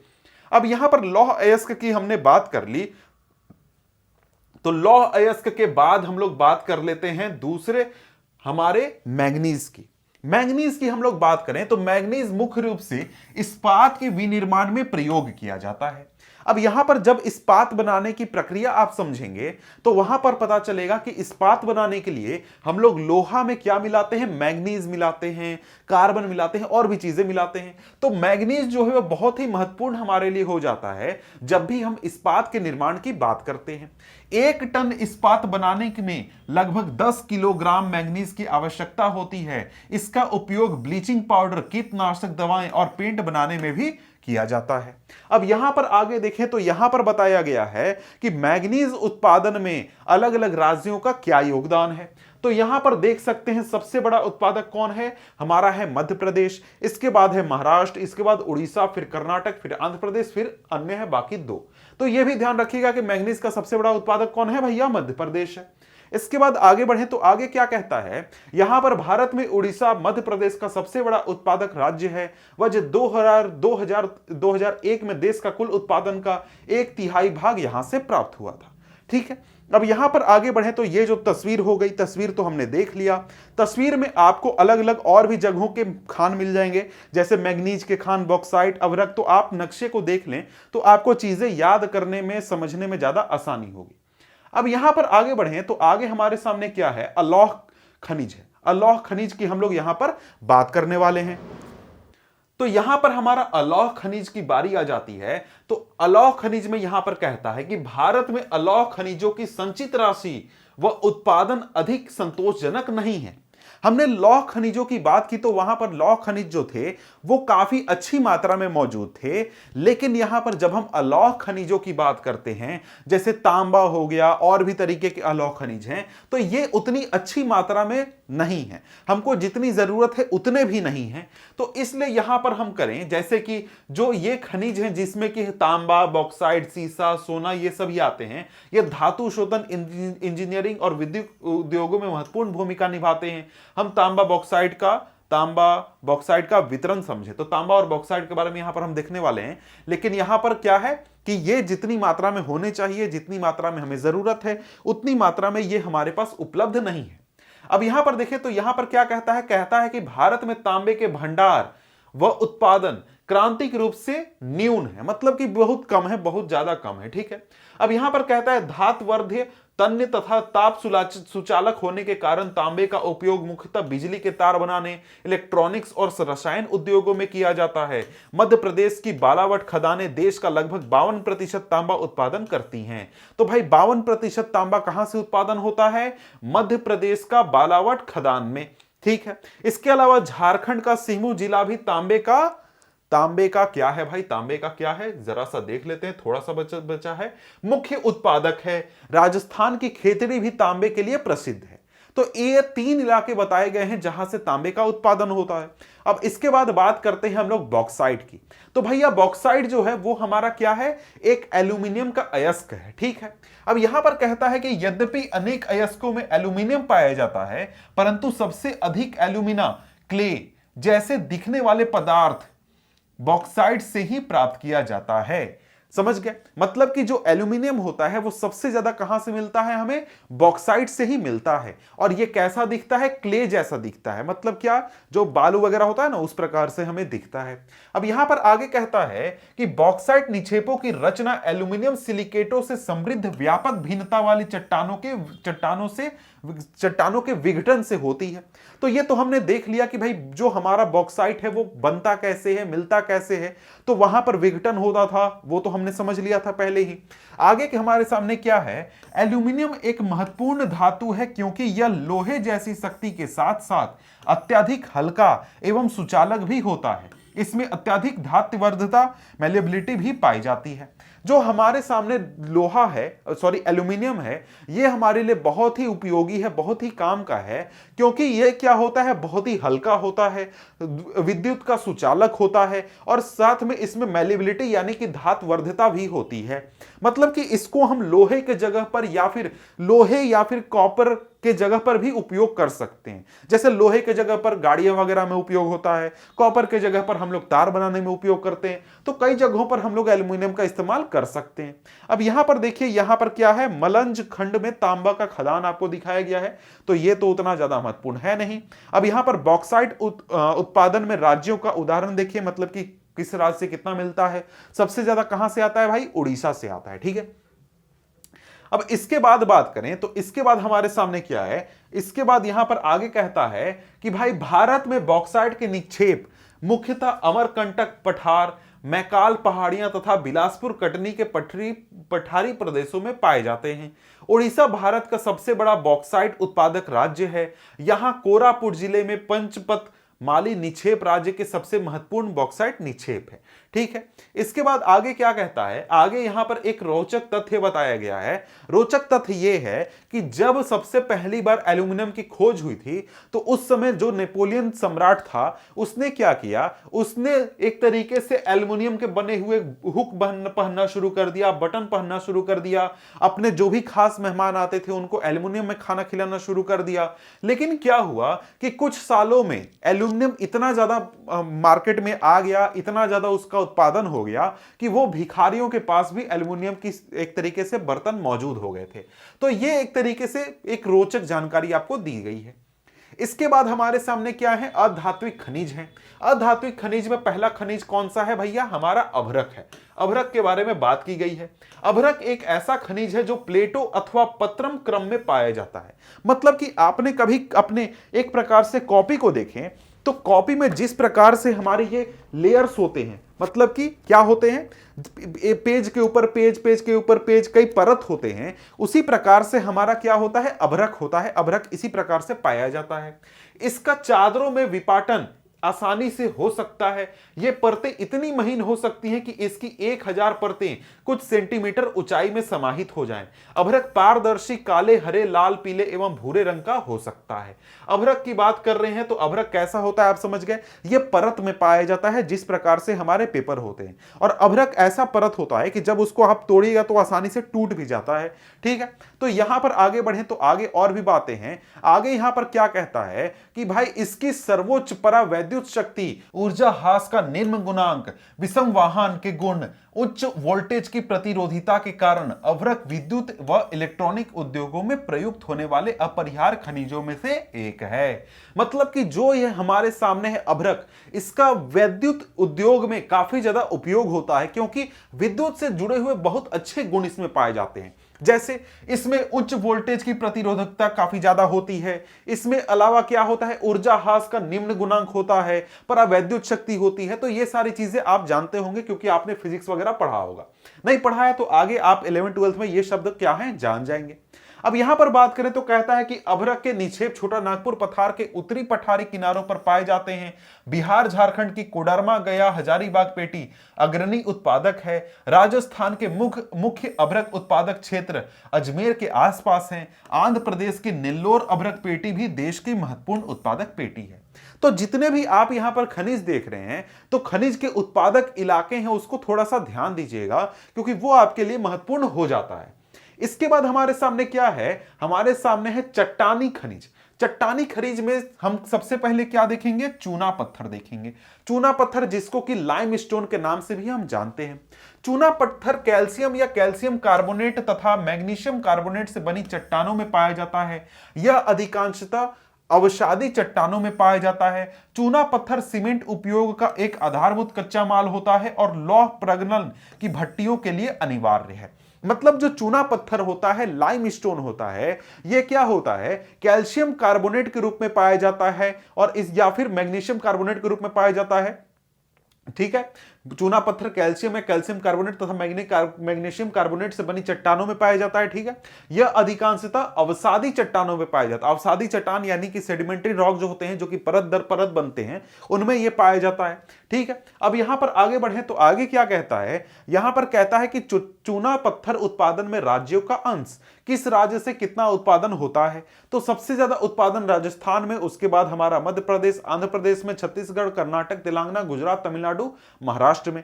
ठीक है, इसके बाद बात करें तो आगे यहां पर कहता है खनन को घातक उद्योग, किलर इंडस्ट्री बनने से रोकने के लिए दृढ़ सुरक्षा, विनिमय और पर्यावरणीय कानून को क्रियान्वयन अनिवार्य है। तो यहां पर अब हमें क्या बात करना है, अब हमें बात करना है खनन के जोखिम एवं खतरे, कि भाई खनन से क्या खतरे हो सकते हैं, खनन से क्या जोखिम है, ये अब हम यहां पर जरा सा देखने वाले हैं। तो यहां पर बताया जा रहा है कि देखिए खदानों में काम करने वाले जो श्रमिक होते हैं, इनको लगातार धूल और हानिकारक धुएं में सांस लेते हुए फेफड़ों संबंधी बीमारियों के शिकार होने का खतरा होता है। खदानों की छतों के गिरने, सैलाब आने या फिर कोयले की खदानों में आग लगने आदि से जो श्रमिक है उनके ऊपर काफी खतरा होता है। और जो खदान क्षेत्रों में खनन के कारण जल स्रोत संदूषित हो जाते हैं, उससे भी परेशानी होती है लोगों को। अवशिष्ट पदार्थों तथा खनिज तरल के मलबे से खत्ता लगाने वाले से भूमि मिट्टी का अवक्षय होता है। तो कई प्रकार की परेशानियां होती हैं। वहां जो लोग काम करते हैं उनके सेहत को भी नुकसान होता है, उस इलाके में जो लोग रहते हैं उनके सेहत को नुकसान होता है, जीवन भी एक तरीके से काफी मुश्किल हो जाता है। तो इनसे बचने के लिए भी हमें उपाय करने की बहुत ज्यादा जरूरत है। अब यहां पर आगे बढ़े तो आगे हमारे सामने क्या आ जाता है, खनिजों का संरक्षण आ जाता है। अब खनिजों का संरक्षण जो है, इससे आपका प्रश्न पूछता है कि आज के समय में खनिज संरक्षण क्यों आवश्यक है, हमें खनिज संरक्षण क्यों करना चाहिए, इस प्रकार के प्रश्न आपसे पूछे जाते हैं। तो इसलिए इसको भी थोड़ा सा पढ़ना और समझना हमारे लिए महत्वपूर्ण हो जाता है। अब यहां पर अगर हम देखें तो यहां पर क्या कहता है कि भाई हम सभी को उद्योग और कृषि, एक सेकेंड, हम सभी को उद्योग और कृषि की खनिज निक्षेपों और उससे विनिर्मित पदार्थों पर भारी निर्भरता सुप्रेक्षित है। खनन योग्य निक्षेप की कुल राशि असार्थक अंश है, अर्थात भू पर पट्टी का 1%। जिन खनिज संसाधनों के निर्माण और वंशांतरण में लाखों वर्ष लगे हैं, हम उनका शीघ्रता से उपभोग कर रहे हैं। खनिज निर्माण की भूगर्भिक प्रक्रिया इतनी धीमी है कि उनके वर्तमान उपभोग की दर की तुलना में उनके पुनर्भरण की दर अपरिमित रूप से थोड़ी कम है। मतलब यहां पर यह है कि देखिए, हम खनिज खनिज बहुत ज्यादा करते हैं, खनिज बहुत ज्यादा उपयोग भी करते हैं, लेकिन हमारे पृथ्वी पर जितनी खनिज है वो अगर हम देखें तो वो बहुत कम है। क्यों कम है भाई? तो कम इसलिए है क्योंकि हमारे भूपरपट्टी पर जितना भी भूपरपट्टी है उसका मात्र 1% क्या है? खनिज है, जो कि हमें चाहिए, जो कि बहुत ही कम हमारे लिए मात्रा हो जाती है। तो यहां पर यह है कि हम जिस रेट से, जिस रफ्तार से खनिजों का उत्खनन कर रहे हैं, खनिजों का उपयोग कर रहे हैं, वो हमारे लिए और हमारे आसपास के पर्यावरण के लिए काफी खतरनाक हो जाता है। क्योंकि एक समय के बाद क्या होगा, सारे खनिज जो है वो समाप्त हो जाएंगे। समाप्त क्यों होंगे? समाप्त इसलिए होंगे क्योंकि जो खनिज निर्माण की जो प्रक्रिया है, प्रकृति द्वारा जो खनिज बनाए जाते हैं, उसकी प्रक्रिया का जो रफ्तार है वो बहुत धीमा है। आज जो हम खनिज इस्तेमाल कर रहे हैं, यूज कर रहे हैं, वो आज से लाखों साल पहले बनी थी। तो आज अगर हम उन खनिजों का इस्तेमाल करके खत्म कर दें तो आज के 2 साल बाद, मतलब कि 50, 100, 200, 400 साल बाद किसी भी व्यक्ति के पास खनिज ही नहीं होगा कि वो पृथ्वी से जाकर खनिज निकाल ले।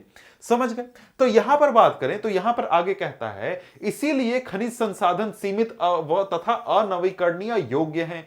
समृद्ध खनिज निक्षेप हमारे देश की अत्यधिक मूल्यवान संपत्ति है, लेकिन ये अल्पजीवी है। हम ज्यादा दिनों तक इसका उपयोग नहीं कर सकते हैं। अयस्कों के सतत उत्खनन से लागत बढ़ती है, क्योंकि खनिजों के उत्खनन की गहराई बढ़ने के साथ उनकी गुणवत्ता घटती जाती है। ठीक है, इसके आगे क्या कहता है? आपने खनिज संसाधनों को सुनियोजित एवं सतत पोषणीय ढंग से प्रयोग करने के लिए एक तालमेल युक्त प्रयास करना होगा। निम्न कोटि के अयस्कों का कम लागतों पर प्रयोग करने के लिए उन्नत प्रौद्योगिकी का सतत विकास करते रहना होगा। धातुओं का पुनर्चक्रण, रद्दी धातुओं का प्रयोग तथा अन्य प्रतिस्थापनों का उपयोग भविष्य में हमारे खनिज संसाधनों के संरक्षण के उपाय हैं। तो संरक्षण कैसे करना है वो अगर पूछे तो यहां से आप पॉइंट्स उठाकर लिख सकते हैं। क्या है कि आपको क्या करना होगा? आपको एक तरीके से सुनियोजित और सतत पोषणीय ढंग से इस खनिजों का उपयोग करना होगा। निम्न कोटि के अयस्कों का कम लागतों पर प्रयोग करने के लिए उन्नत प्रौद्योगिकी का विकास करना होगा। धातुओं का पुनर्चक्रण करना होगा, रद्दी धातुओं का प्रयोग करना होगा, और इस तरीके से हम क्या कर सकते हैं? अपने खनिजों का संरक्षण कर सकते हैं। अब इसके बाद आगे बढ़े तो आगे यहां पर क्या है? आगे यहां पर क्या कहता है? यहां पर कहता है कि गैर परंपरागत, नीचे कुछ बच गया का, वहां थोड़ा सा बचा हुआ है, सॉरी। यहां पर क्या बचा हुआ है? यहां पर है ऊर्जा। अब हम क्या पढ़ने वाले हैं? ऊर्जा संसाधन पढ़ने वाले हैं। तो क्या करते हैं हम लोग? ऊर्जा संसाधन को जरा सा देख लेते हैं। तो यहां पर ऊर्जा संसाधन के बारे में कहता है कि ऊर्जा सभी क्रियाकलापों के लिए आवश्यक है। खाना पकाने में, रोशनी व ताप के लिए, गाड़ियों के संचालन तथा उद्योगों में मशीनों के संचालन में ऊर्जा की आवश्यकता होती है। जब हम ऊर्जा की बात करते हैं, ऊर्जा शब्द जब भी आता है तो ऊर्जा हमें किसी भी काम में जरूरी ही है। चाहे हमारा शरीर चलाना हो तो हमें क्या चाहिए? ऊर्जा चाहिए। ये रोशनी इस कमरे में है तो क्यों है? ऊर्जा की वजह से हो। हमारे घर में खाना पकता है, चाहे वो हम लकड़ी के चूल्हे से बनाएं या फिर हम गैस यूज करें या फिर पेट्रोल डीजल यूज करें, तो हमें क्या मिलेगा? ऊर्जा मिलेगा, जिससे कि हमारा खाना पकेगा। हम कार चला रहे हैं, बाइक चला रहे हैं, ये कैमरा चल रहा है, ये स्क्रीन चल रहा है, सभी चीजें ऊर्जा से ही चलती हैं। तो ऊर्जा हर तरीके की मशीनों को, हर तरीके के काम में आवश्यकता होती है। अब बात है कि हमें पढ़ना है कि ऊर्जा के हमारे पास स्रोत क्या हैं। अब स्रोत की बात करें तो ऊर्जा का उत्पादन ईंधन खनिजों जैसे कोयला, पेट्रोलियम, प्राकृतिक गैस, यूरेनियम, विद्युत से किया जाता है। ऊर्जा संसाधनों को परंपरागत तथा गैर परंपरागत साधनों में वर्गीकृत किया जा सकता है। मतलब कि ऊर्जा संसाधन जो हैं उनको हम कहां से प्राप्त करेंगे? उनको हम ईंधन खनिजों से प्राप्त करेंगे। ऐसे खनिज जिनसे हमें ईंधन मिलता है। उदाहरण कोयला हो गया, पेट्रोलियम हो गया, प्राकृतिक गैस हो गया, यूरेनियम हो गया, इनसे हम प्राप्त करते हैं। अब अगर हम ऊर्जा के स्रोतों की बात करें तो यहां पर ऊर्जा के संसाधनों को हम दो हिस्सों में, दो कैटेगरीज में बांट सकते हैं। पहला तो परंपरागत और दूसरे अपरंपरागत या फिर गैर परंपरागत। वो परंपरागत मतलब कि जिसका हम पिछले कुछ सालों से लगातार से यूज करते आए हैं। जैसे कि हम लकड़ी से आग जलाकर खाना पकाते आए हैं करीब हजारों लाखों साल से, उसी प्रकार से हम कोयले का इस्तेमाल करते हैं, उसी प्रकार से हम लोग क्या करते हैं, गैस का या फिर पेट्रोल डीजल का इस्तेमाल करते हैं। तो ये क्या हो गए, ये हमारे परंपरागत स्रोत हो गए। वहीं गैर परंपरागत स्रोत में क्या आ जाएंगे, जैसे कि सौर ऊर्जा आ जाएगा, जैसे कि पवन ऊर्जा आ जाएगा, जैसे कि न्यूक्लियर ऊर्जा आ जाएगी यानी परमाणु ऊर्जा आ जाएगी। तो ये सारे हमारे क्या हो जाते हैं, गैर परंपरागत हो जाते हैं। अब यहां पर यही चीज है कि परंपरागत साधनों में हम लकड़ी, उपले, कोयला, पेट्रोलियम, प्राकृतिक गैस तथा विद्युत यानी कि जल विद्युत और ताप विद्युत जो है ये सारे हमारे सम्मिलित होते हैं परंपरागत में। वहीं अगर हम गैर परंपरागत की बात करें तो गैर परंपरागत जो हमारे स्रोत होते हैं इसमें, एक सेकंड थोड़ा सा ऊपर, थोड़ा सा और, हमारे सौर, पवन, ज्वारीय, भूतापीय, बायोगैस, परमाणु ऊर्जा आ जाते हैं। ग्रामीण भारत में लकड़ी व उपले बहुतायत में उपयोग किए जाते हैं। ये तो आप भी जानते हैं कि ग्रामीण इलाके में लकड़ी और उपले बहुत ज्यादा उपयोग होते हैं। एक अनुमान के अनुसार ग्रामीण घरों में आवश्यक ऊर्जा का 70% से अधिक इन दो साधनों से प्राप्त होता है, लेकिन अब घटते वन क्षेत्र के कारण इनका उपयोग करते रहना कठिन होता जा रहा है। इसके अतिरिक्त उपलों का उपभोग भी हतोत्साहित किया जा रहा है, क्योंकि इससे सर्वाधिक मूल्यवान खाद्य उपभोग होता है जिससे कृषि में प्रयोग किया जा सकता है। मतलब क्या, मतलब कि देखिए हमारे पास दो चीजें थी जो कि ग्रामीण इलाके में बहुत ज्यादा उपयोग होती थी। पहला तो लकड़ी और दूसरा उपले। उपले आपको पता होगा कि चीज से बनते हैं, गोबर वगैरह से बनते हैं, गाय के गोबर, भैंस के गोबर से बनते हैं, ठीक है। तो यहां पर जो लकड़ी है उसका हम उपयोग नहीं कर सकते क्योंकि हमारे पास पेड़ जंगल बहुत कम हो गए हैं। साथ में उपलों का उपयोग भी अब रोका जा रहा है या फिर उसको हतोत्साहित किया जा रहा है, क्योंकि अगर हम गाय के गोबर या फिर भैंस के गोबर का इस्तेमाल करें, अगर हम उनसे खाद्य बनाएं तो उसको हम क्या कर सकते हैं, हम अपने खेतों में डालकर जमीन की उर्वरकता को बढ़ा सकते हैं, उत्पादकता को बढ़ा सकते हैं। इस वजह से दोनों चीजों का उत्पादन को कम करने पर अब जोर दिया जा रहा है, मतलब उपयोग कम करने पर जोर दिया जा रहा है। अब आते हैं हम लोग अपने पहले परंपरागत ऊर्जा के स्रोत पर, यानी कि इसमें बात करें तो कोयले के बारे में सबसे पहले हम लोग बात करते हैं। तो यहां पर कहता है कि भारत में कोयला बहुतायत में पाया जाता है और यह एक प्रकार का जीवाश्म ईंधन है। यह देश की ऊर्जा आवश्यकताओं का महत्वपूर्ण भाग प्रदान करता है। मतलब एक तरीके से मैं बताऊं तो भारत में जितनी भी बिजली उत्पादन होती है, जितना भी आप अपने घर में बिजली चलाते हैं, लाइट, बत्ती, पंखा चलाते हैं, ये आप सोचते होंगे कि कहां से आता है। तो यहां पर हम लोग क्या करते हैं, कोयला जलाते हैं। कोयला जलाकर जनरेटर चलाते हैं जिससे कि यह बिजली बनती है बड़े बड़े प्लांट में और हम अपने घरों में यह बिजली उपयोग करते हैं। पूरे देश की बिजली का कितना, 70%, ठीक है। अब यहां पर कहता है कि इसका उपयोग ऊर्जा उत्पादन तथा उद्योगों तथा घरेलू जरूरतों के लिए ऊर्जा की आपूर्ति के लिए किया जाता है। भारत अपनी वाणिज्यिक ऊर्जा उत्पादक आवश्यकताओं की पूर्ति हेतु मुख्यतः कोयले पर निर्भर है। आपको मैंने बताया कि 70% बिजली उत्पादन कहां से होता है, कोयला से ही उत्पादन होता है। अब इसके बाद बात करें तो आगे कहता है कि जैसा कि आप पहले से ही जानते हैं, कोयले का निर्माण पादप पदार्थों के लाखों वर्ष तक संपीड़न से हुआ है। इसलिए संपीड़न की मात्रा, गहराई और दबने के समय के आधार पर कोयले अनेक रूपों में पाया जाता है। मतलब क्या है कि देखिए कोयला बना कैसे है। अब यहां पर कोयले बनने की प्रक्रिया की बात हो रही है कि बनने की प्रक्रिया में कई तरीके से बने हैं कोयले, जिसकी वजह से अलग अलग प्रकार के कोयले हमें प्राप्त होते हैं जिनकी क्वालिटी अलग अलग होती है। अब यहां पर क्या हुआ था कि आज से लाखों वर्ष पहले जो पादप पदार्थ थे यानी को जीव जंतु थे, वो क्या हो गए, मिट्टी के नीचे दब गए। मतलब दब गए कहने का मतलब है कि भाई मर गए, वो पड़ गए, उनके ऊपर मिट्टी वगैरह दब गए ऊपर से। तो उससे क्या हुआ, उससे उन जीवाश्मों पर काफी प्रेशर पड़ा, काफी दबाव पड़ा, काफी गर्मी हुई, जिससे कि क्या हुआ, ये सभी जीवाश्म जो थे संपीड़न से क्या हुआ, ये एक तरीके से क्या बन गए, कोयले के रूप में आ गए। अब यहां पर कोयले की बात करें तो यहां पर बनने की अलग अलग इलाके में, प्राकृतिक इलाके में अलग अलग प्रकार की व्यवस्था थी, मतलब की स्थिति थी।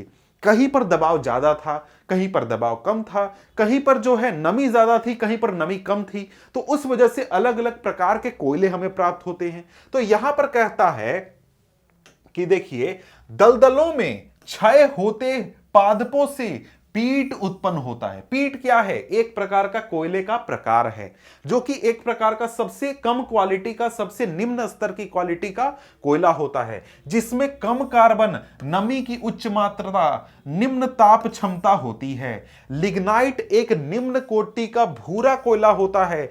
पीट से अच्छा क्वालिटी का कोयला कौन सा होता है? लिग्नाइट होता है। ठीक है, यह निम्न कोटि का भूरा कोयला होता है। यह मुलायम होने के साथ साथ अधिक, क्या है अधिक भाई? एक सेकेंड, अधिक नमी युक्त होता है। लिग्नाइट के प्रमुख भंडार तमिलनाडु और इसके साथ साथ तमिलनाडु के नवेली में मिलते हैं और विद्युत उत्पादन में प्रयोग किए जाते हैं। इसके बाद बात करें तो गहराई में दबे और अधिक तापमान से प्रभावित कोयले को बिटुमिनस कोयला कहा जाता है। वाणिज्यिक प्रयोग में यह सर्वाधिक लोकप्रिय है। धातु शोधन में उच्च श्रेणी के बिटुमिनस कोयले का प्रयोग किया जाता है, जिसका लोहे के प्रगलन में विशेष महत्व है। अब इसके बाद एक और है हमारा एंथ्रेसाइट, सर्वोत्तम गुण वाला कठोर कोयला है। अब यहां पर बात करें तो मैंने जैसा कि कहा कि अलग अलग दबाव की स्थिति की वजह से और अलग अलग प्राकृतिक स्थिति की वजह से अलग अलग प्रकार के कोयले हमें मिलते हैं। पहला तो पीट कोयला हो गया। पीट कोयला कौन सा है? सबसे निम्न स्तर का कोयला, जो कि एक प्रकार से दलदली इलाके में है, जहां पर ज्यादा दबाव नहीं था, तो वो उस प्रकार का हो गया। उसमें आग क्षमता, ऊर्जा की क्षमता बहुत कम होती है। उसके बाद क्या आ गया? लिग्नाइट आ गया, जो कि भूरे रंग का होता है, वो भी उतनी अच्छी क्वालिटी का नहीं होता है। उसके बाद आता है कौन सा? हमारा बिटुमिनस कोयला आता है, जो कि एक प्रकार से बहुत अच्छी क्वालिटी का होता है और जिसको कि बहुत बड़े स्तर पर हम लोग इस्तेमाल करते हैं। जैसे कि उदाहरण में हम लोग कहां बिजली उत्पादन में उसका इस्तेमाल करते हैं और भी फैक्ट्रियों में हम लोग क्या करते हैं? इस्तेमाल करते हैं। और सबसे अच्छी क्वालिटी का जो कोयला होता है उसको हम क्या कहते हैं? एंथ्रेसाइट कहते हैं। क्या कहते हैं? एंथ्रेसाइट कोयला कहते हैं। ठीक है, अब यहां पर आगे बढ़ें तो आगे कहता है कि भारत में कोयला दो प्रमुख भूगर्भिक युगों के शैल क्रम में पाए जाते हैं। एक गोंडवाना, जिसकी आयु 200 लाख वर्ष से कुछ अधिक है, और दूसरी टर्शियरी निक्षेप, जो लगभग 55 लाख वर्ष पुराने हैं। अब यहां पर यह चीज आपको समझ में नहीं आया होगा, तो इसको मैं क्या करता हूं, इसको मैं आपको समझाने की कोशिश करता हूं ताकि आप इस चीज को समझ लें कि यहां पर किस चीज की बात हो रही है। अब यहां पर अगर हम देखें तो एक सेकेंड मैं आपको दिखाना चाहता हूं एक चीज, तो वो कहां है? एक सेकेंड,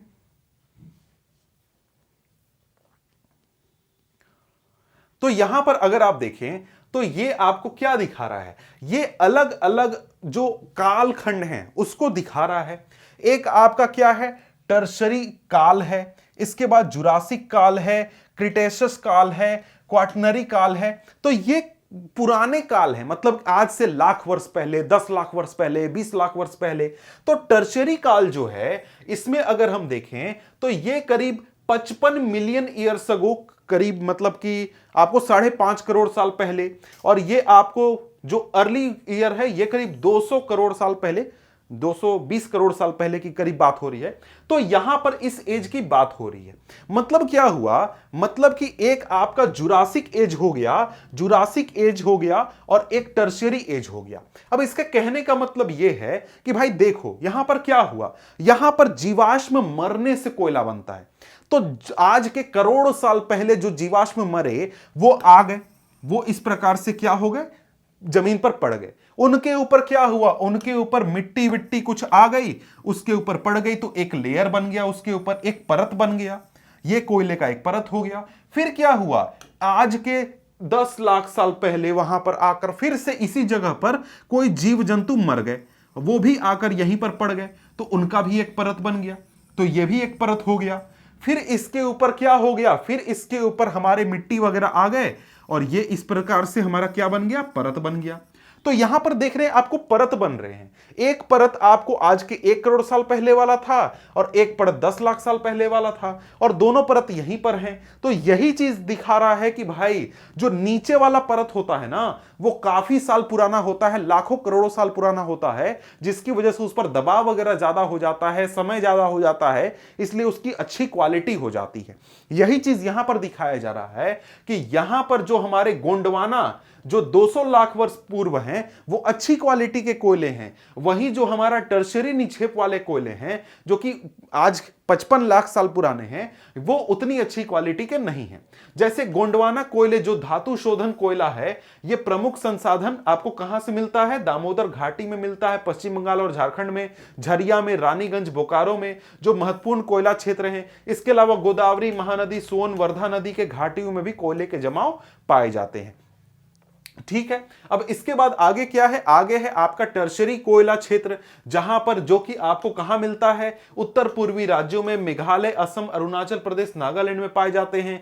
यह स्मरण रहे कि कोयला स्थूल पदार्थ है, मतलब कि बहुत भारी पदार्थ है, जिसका प्रयोग करने पर भार घटता है क्योंकि यह राख में परिवर्तित हो जाता है। इसी कारण भारी उद्योग तथा विद्युत गृह कोयला क्षेत्रों अथवा उसके निकट ही स्थापित किए जाते हैं।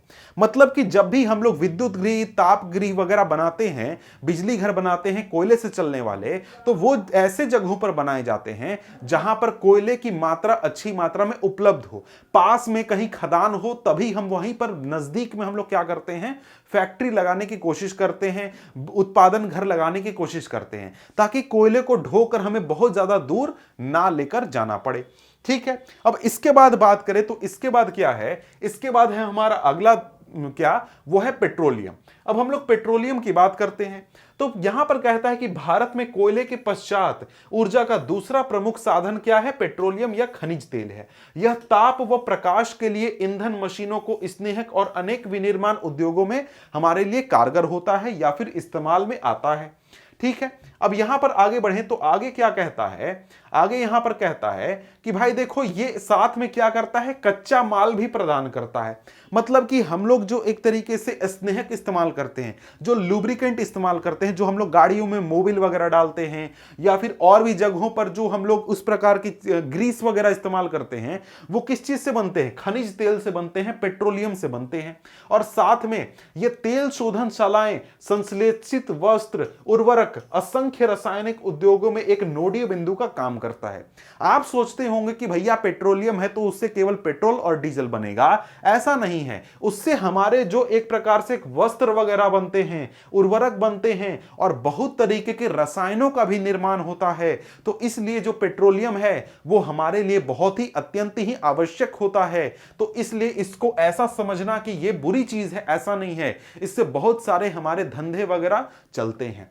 ठीक है, आगे कहता है कि भारत में अधिकांश पेट्रोलियम की उपस्थिति टर्शियरी युग की सेल संरचनाओं के अपनति व भ्रंश ट्रैप में पाई जाती है। वलन अपनति गुंबदों के वाले प्रदेशों में यह पाया जाता है, जहां उद्वलन के शीर्ष में तेल ट्रैप हुआ होता है। तेल धारक परत संरद्ध चूना पत्थर या बलुआ पत्थर होता है, जिसमें से तेल प्रवाहित हो सकता है। मध्यवर्ती असंरद्ध परतें तेल को ऊपर उठाने व नीचे रिसने से रोकती हैं। अब यहां पर क्या कहता है कि भाई देखो, यहां पर जो हमारे देश में पेट्रोलियम पाया जाता है, यह किस काल का है? टर्शियरी युग का है। टर्शियरी युग आपको मैंने दिखाया कि आज के करीब 5 करोड़ साल के आसपास साल पुराना है। यह आपका टर्शियरी युग है, यानी कि करीब आपका 5 करोड़ साल से लेकर 1 करोड़ 8 लाख साल के आसपास के बीच का है ये पूरा आपका टर्शियरी युग। इस युग का हमारे देश में पेट्रोलियम पाया जाता है। ठीक है, अब यहां पर ये आपको बनता कहां से है? ये आपको उस समय की सेल संरचना, यानी उस समय जो आपके सेल वगैरह बने, पत्थर वगैरह, जो पत्थर की संरचनाएं बनी, उसकी बात हो रही है। और उनके जो भ्रंश ट्रैप हैं, यानी जो दरारें वगैरह हैं, उसमें पाए जाते हैं। ये यहां पर आप देख सकते हैं, ये आपका है टर्शियरी युग, यानी कि आज के करीब 5-6 करोड़ साल पहले की बात हो रही है। उस समय का हमारे देश में पेट्रोलियम वगैरह पाया जाता है। अब यहां पर आगे बात करें तो ये पाए किस रूप में जाते हैं? तो यहां पर हमने क्या बात किया? यहां पर हमने बात किया कि जो हमारा ये कोयला पाया जाता है वो इस प्रकार के शेप में पाया जाता है, यानी कि जो धरती है हमारी वो इस प्रकार से क्या होती है? झुकी हुई होती है। अब यहां पर इसके लिए जो शब्द उपयोग किया गया है, शब्द क्या है? अपनति व भ्रंश ट्रैप। तो यहां पर ये आपका है क्या? अपनति, जिसको कि हम लोग अंग्रेजी में एंटीक्लाइन बोलते हैं। ठीक है, तो यहां पर आप देख सकते हैं कि पृथ्वी क्या है, हमारी जो पृथ्वी की धरती है वो इस प्रकार से झुकी हुई होती है, जिससे क्या होता है कि तेल इस प्रकार से यहां पर आकर फंस जाता है। अब यहां पर बोलेगा सर तेल इस प्रकार से फंस जाता है तो यहां से ऊपर से धरती धंसती क्यों नहीं है? उसका कारण यह है कि यह खाली जगह नहीं होता है। ऐसा नहीं कि यह पूरा इलाका खाली होता है और सिर्फ तेल यहां पर भरा होता है, जी नहीं। यहां पर पत्थर मौजूद होते हैं। किस प्रकार के पत्थर? बलुआ पत्थर, या फिर जो हमारे पत्थर होते हैं। कौन सा पत्थर है भाई? तो यहां पर हमारा चूना पत्थर या फिर बलुआ पत्थर होता है, जो कि इस प्रकार से तेल को अपने इलाके में, जैसे आपने कभी देखा है कि भाई कंकड़ कहीं पर है तो कंकड़ के बीच में से पानी बह जाता है, उसी प्रकार से ये जो चूना पत्थर और बलुआ पत्थर होते हैं, इनके बीच में ही हमारा ये तेल मौजूद होता है। अब यहां पर ये तेल मौजूद है, ठीक है, अच्छी बात है। तो ये जो तेल है इसके ऊपर हल्का सा ऊपर गैस भी साथ में पाया जाता है, जो हमारा प्राकृतिक गैस होता है वो भी साथ में पाया जाता है। अब साथ में भ्रंश ट्रैप की भाई बात की गई है कि भैया भ्रंश ट्रैप क्या होता है, तो उसको भी मैं क्या करता हूं आपको दिखा देता हूं। अब यहां पर आपको पता है कि भाई भ्रंश क्या होता है। भ्रंश, ये भ्रंश है आपका। अब क्या हुआ कि यहां पर क्या होता है कि जहां पर भी आपको तेल मिलता है या फिर गैस मिलता है, वहां पर दो प्रकार के पत्थर होते हैं। पहला तो ऐसा पत्थर जिसके आर पार तेल नहीं जा सकता है, नॉर्मल जो आप अपने आसपास पत्थर देखते हैं वो पत्थर। और फिर बीच में ऐसे पत्थर जैसा कि आपका चूना पत्थर हो गया, बलुआ पत्थर, जिसमें कि तेल बह सकता है। और फिर इसके नीचे भी क्या होगा? नीचे भी हमारा इसी प्रकार का जो कड़ा पत्थर है वो होगा। तो इन दोनों पत्थरों के बीच में हमारा इस जो बलुआ पत्थर है और चूना पत्थर है उसमें हमारा तेल फंस जाएगा। अब जहां पर भ्रंश होगा वहां पर इस प्रकार से हमारा क्या हो जाएगा? एक प्लेट जो है ऊपर उठ जाएगा, दूसरा प्लेट नीचे रह जाएगा। तो यहां पर ये क्या हो जाएगा? भ्रंश ट्रैप का निर्माण हो जाएगा। अब इसी भ्रंश ट्रैप में जो है हमारा तेल और गैस फंस जाएगा। अब देखिए बहुत जगहों पर आप जहां देखिएगा तेल निकलता है वहां साथ में गैस भी निकलता है, ठीक है। तो यहां पर तेल आपका इसी प्रकार से फंस जाएगा और आपको जो तेल, प्राकृतिक तेल है वो प्राप्त होगा, नेचुरल तेल जो है वो प्राप्त होगा, पेट्रोलियम, ठीक है। अब इसके बाद बात करें तो इसके बाद यहां पर और भी बातें की गई हैं। तो आगे यहां पर मध्यवर्ती असंरद्ध परतें तेल को ऊपर उठने व नीचे रिसने से रोकती हैं। मतलब कि यहां पर इसके ऊपर जो ये पत्थर है जो कि नॉन पोरस है, मतलब कि जिसके आर पार तेल नहीं हो सकता है। मतलब कि आप अगर देखें तो कपड़ा है, कपड़ा के आर पार पानी हो सकता है लेकिन प्लास्टिक के आर पार नहीं हो सकता है। उसी प्रकार से पत्थर होते हैं कुछ जिसमें कि आपका पानी बहकर तेल बहकर आर पार हो सकता है, लेकिन जो पत्थर आप अपने आसपास चट्टाने देखते हैं उसके आर पार तो तेल या पानी कुछ भी नहीं हो सकता है। उसकी परतें अलग अलग परतें होती हैं, तो उन्हीं परतों के बीच में आपका तेल फंसा हुआ रहता है और गैस भी फंसा हुआ रहता है। समझ गए? तो इसी रूप में हमें क्या होता है, ये हमारे तेल वगैरह हमें मिलते हैं। अब इसके बाद अगर हम लोग आगे बढ़ें तो आगे यहां पर क्या कहता है? आगे कहता है कि पेट्रोलियम संरद्ध और असंरद्ध चट्टानों के बीच भ्रंश ट्रैप में भी पाया जाता है, जो कि भ्रंश ट्रैप अब मैंने आपको दिखा दिया। प्राकृतिक गैस हल्की होने के कारण खनिज तेल के ऊपर पाई जाती है। तो खनिज तेल के साथ में प्राकृतिक गैस भी पाया जाता है, अलग अलग जगहों पर अलग अलग मात्रा में पाया जाता है। और प्राकृतिक गैस हो सकता है कि अलग से भी हमें प्राप्त हो, उसमें कोई परेशानी नहीं है। भारत में मुंबई हाई, गुजरात, असम प्रमुख पेट्रोलियम उत्पादक क्षेत्र हैं। भारत के मानचित्र में 3 प्रमुख अप तटीय तेल क्षेत्र चिन्हित करें। अंकलेश्वर गुजरात का सबसे महत्वपूर्ण तेल क्षेत्र है। असम भारत का सबसे पुराना तेल उत्पादक राज्य है। डिगबोई, नहरकटिया और मोहर हुगरीजन इस राज्य के महत्वपूर्ण तेल उत्पादक क्षेत्र हैं, ठीक है। अब इसके बाद बात करें तो आगे हमारे सामने क्या है? प्राकृतिक गैस आ जाता है। प्राकृतिक गैस की बात करें तो कहता है कि प्राकृतिक गैस पेट्रोलियम के भंडार के साथ पाई जाती है और जब कच्चे तेल को सतह पर लाया जाता है तो यह मुक्त हो जाता है। मतलब कि जब भी हम तेल की खुदाई करते हैं तो वहां पर हमें प्राकृतिक गैस भी प्राप्त होता है और प्राकृतिक गैस हमारा तेल के ऊपर होता है। और प्राकृतिक गैस को निकालने का तरीका अलग होता है, लेकिन जब भी हम तेल खुदाई करते हैं तो प्राकृतिक गैस भी क्या होता है? साथ में बाहर आता है, ठीक है। अब इसका उपयोग घरेलू और औद्योगिक ईंधन के रूप में किया जाता है। इसका उपयोग बिजली क्षेत्र में ईंधन के रूप में बिजली पैदा करने के लिए, उद्योगों में हीटिंग के उद्देश्य से, रासायनिक, पेट्रोकेमिकल और उर्वरक उद्योगों में कच्चे माल के रूप में, परिवहन ईंधन के रूप में, खाना पकाने के ईंधन के रूप में किया जाता है। गैस के बुनियादी ढांचे में विस्तार और स्थानीय शहर गैस वितरण नेटवर्क के विस्तार के साथ प्राकृतिक गैस पसंदीदा परिवहन ईंधन और घरों में खाना पकाने के ईंधन के रूप में भी उभर भर रहा है। मतलब क्या है, प्राकृतिक गैस जो है वो सभी लोगों का पसंदीदा है। क्यों है भैया? ये एक तरीके से पॉल्यूशन कम करता है और प्राकृतिक गैस जो है कई उद्योगों में उपयोग भी किया जाता है, जैसे कई केमिकल्स को बनाने के लिए, हीटिंग करने के लिए, बिजली उत्पादन करने के लिए, कई इलाकों में जैसे उर्वरक उद्योग में कच्चे माल के रूप में, या फिर परिवहन ईंधन में। तो अभी आप सीएनजी गाड़ियां देखते होंगे, आपके घर में गैस सिलेंडर आता होगा तो वो भी प्राकृतिक ईंधन से ही बनता है, ये प्राकृतिक गैस से ही बनता है। तो बहुत जगहों पर इसका उपयोग किया जा रहा है। भारत के प्रमुख गैस भंडार मुंबई हाई और अन्य संबंध क्षेत्र पश्चिमी तट पर पाए जाते हैं, जिनको खंबात बेसिन में पाए जाने वाले क्षेत्र संपूरित करते हैं। पूर्वी तट पर कृष्ण गोदावरी बेसिन में प्राकृतिक गैस के नए भंडार की खोज की गई है। मतलब क्या है? मतलब है कि प्राकृतिक गैस हमें प्रचुर मात्रा में, मतलब बहुत प्रचुर नहीं, मतलब ठीक ठाक है, काम चलने भर, लेकिन बहुत ज्यादा मात्रा में हमें प्राप्त नहीं है। अब इसके बाद आगे बढ़े तो आगे हमारे सामने क्या है? आगे यहां पर कहता है कि भाई देखो, जो हमारा ये पूरा प्राकृतिक गैस है, इसको एक जगह से दूसरी जगह भेजने के लिए क्या व्यवस्था की गई है कि पाइपलाइन बैठाई गई है। अब यहां पर क्या है कि जो गेल कंपनी है, जो कि एक प्रकार की सरकारी कंपनी है, जो कि तेल वगैरह की चीजों को डील करती है, इसने 1700 किलोमीटर लंबी पहली जो एक प्रकार से हजीरा विजयपुर जगदीशपुर लाइन जो है, ये एक प्रकार का पाइपलाइन है, पाइप बिछाया गया है इतनी दूर तक। और ये क्या करता है, ये मुंबई हाई और बसीन गैस क्षेत्रों को पश्चिमी और उत्तरी भारत के विभिन्न उर्वरक, बिजली और औद्योगिक परिसरों से जोड़ता है। यानी जो मथुरा वगैरह में जो फैक्ट्रियां हैं, जो बिजली उत्पादन घर हैं या फिर उर्वरक बनाने वाली फैक्ट्रियां हैं, वहां पर इस पाइपलाइन के जरिए गैस पहुंचाई जाती है। इन गैस पाइपलाइनों ने भारतीय गैस बाजार के विकास की गति प्रदान की है।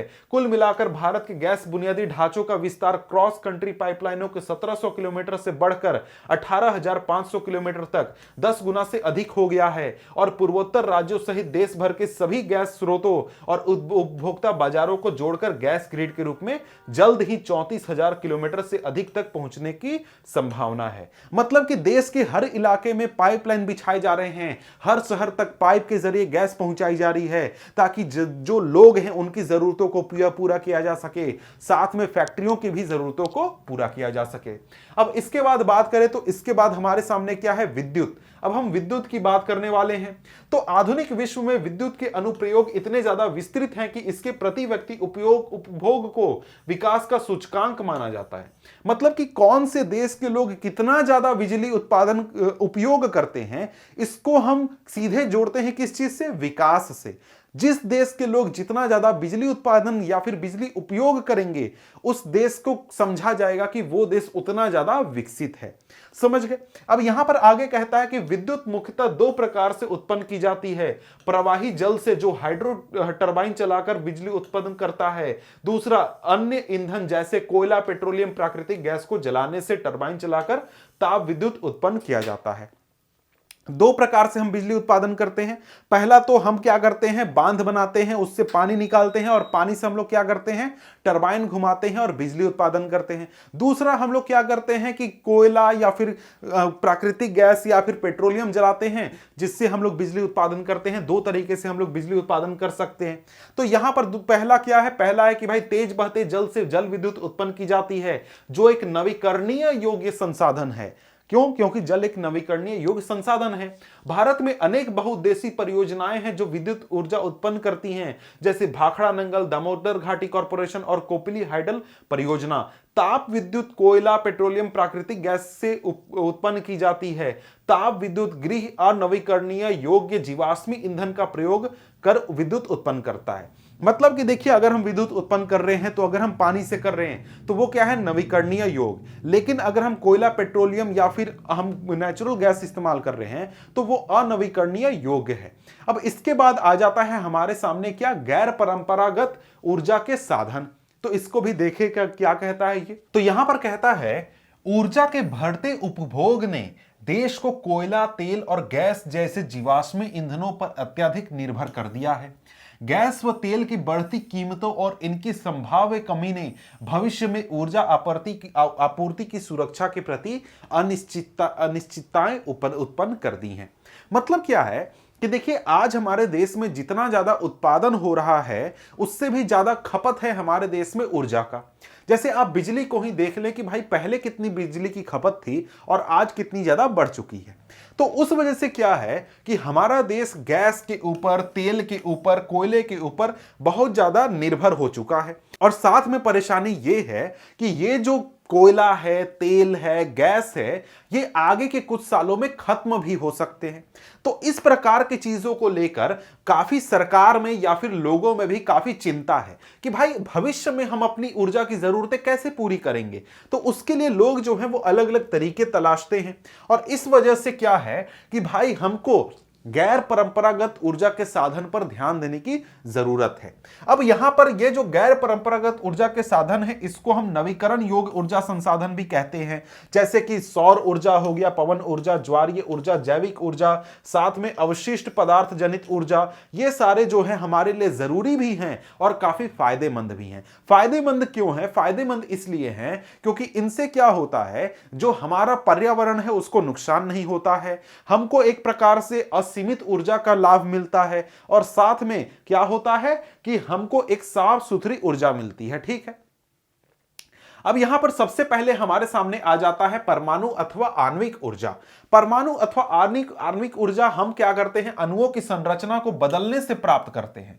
यानी हम लोग क्या करते हैं, रिएक्शन करवाते हैं, न्यूक्लियर रिएक्शन। तो जो आपके न्यूक्लियर रिएक्टर होते हैं, जहां पर न्यूक्लियर रिएक्शन होता है, परमाणु ऊर्जा उत्पन्न की जाती है, वहां पर क्या होता है, परमाणु ऊर्जा की मदद से गर्मी पैदा की जाती है। मतलब क्या होता है, मतलब कि वहां पर जिस प्रकार से कोयले की मदद से हम लोग क्या करते हैं, कोयले की मदद से ऊर्जा उत्पन्न करते हैं। जैसे ये क्या है, ये एक कोयले के फैक्ट्री का नक्शा है कि यहां पर क्या हो रहा है, यहां पर हमारा कोयला जलाया जा रहा है। कोयला जलाकर हम लोग क्या कर रहे हैं, ये एक प्रकार से टरबाइन वगैरह घुमा रहे हैं, जिससे कि क्या हो रहा है, बिजली उत्पादन हो रहा है।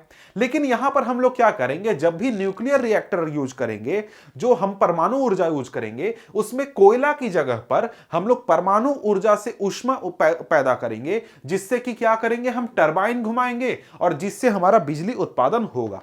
तो यहां पर इस प्रकार से परमाणु ऊर्जा काम करता है। अब परमाणु ऊर्जा में हमारा जो ईंधन होता है वो यूरेनियम होता है और थोरियम होता है। ये दोनों ईंधन जो हैं ये झारखंड में पाए जाते हैं और साथ में राजस्थान की अरावली पर्वत श्रृंखला में पाए जाते हैं और इनका उपयोग परमाणु तथा आणविक ऊर्जा के उत्पादन में किया जाता है। इसके अलावा केरल में मिलने वाले मोनोजाइट रेत में भी थोरियम की मात्रा पाई जाती है। तो अब इसके बाद अगर हम आगे बढ़ें तो आगे यहां पर क्या कहता है, सौर ऊर्जा के बारे में बात की गई है। अब यहां पर कहता है कि भारत एक उष्णकटिबंधीय क्षेत्र है।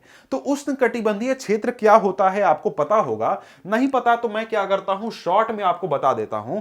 तो यहां पर अगर हम लोग देखें तो यहां पर जैसे मान लीजिए कि ये हमारा क्या है, ये हमारा पृथ्वी है। तो यहां पर पृथ्वी पर पड़ने वाली ऊष्मा या फिर धूप के आधार पर अलग अलग क्षेत्र हैं जहां का पर्यावरण अलग अलग होता है। ये आपका क्या हो गया, भूमध्य रेखा हो गया। भूमध्य रेखा के पास क्या हो गया, आपका एक इलाका हो गया। इसके ऊपर ये जो इलाका है, ये इलाका आपका उष्णकटिबंधीय क्षेत्र है और यहां पर हमारा क्या है, भारत है। तो यहां पर होने से फायदा क्या है, हमारे भूमध्य रेखा के नजदीक होने से फायदा क्या है कि यहां पर ऊष्मा यानी कि धूप हमें काफी ज्यादा मिलती है और सालों भर हमारे देश के ऊपर धूप पड़ते रहती है, जिससे कि हम लोग सौर ऊर्जा आसानी से उत्पन्न कर सकते हैं। और सौर ऊर्जा उत्पन्न करने के लिए हम लोग क्या करते हैं, फोटोवोल्टेइक प्रौद्योगिकी इस्तेमाल करते हैं। यानी इनमें क्या होता है, इनमें हम लोग जो सोलर पैनल होते हैं उनका इस्तेमाल करते हैं और उनकी मदद से हम लोग बिजली उत्पादन करते हैं। अब इसका सबसे बड़ा लाभ यह है सौर ऊर्जा का कि सौर ऊर्जा से बिजली उत्पादन करने के लिए हमें बहुत बड़े किसी फैक्ट्री की जरूरत नहीं होती, बल्कि हम अपने घर के लिए भी छोटा सा सोलर पैनल लगाकर बिजली उत्पादन कर सकते हैं। अब यहां पर क्या होता है कि यहां पर भारत में कई सारे आपको बहुत बड़े बड़े सौर ऊर्जा संयंत्र भी लगाए गए हैं। बड़े सौर ऊर्जा संयंत्र इसलिए लगाए जाते हैं ताकि एक छोटे से इलाके में बहुत बड़ी मात्रा में ऊर्जा को उत्पन्न किया जा सके, वहां पर नई नई तकनीकों का इस्तेमाल करके हम बड़ी मात्रा में ऊर्जा निकाल सके। तो इसलिए हम लोग क्या करते हैं, सौर ऊर्जा का उपयोग करते हैं और बड़े बड़े क्या करते हैं, संयंत्र लगाते हैं।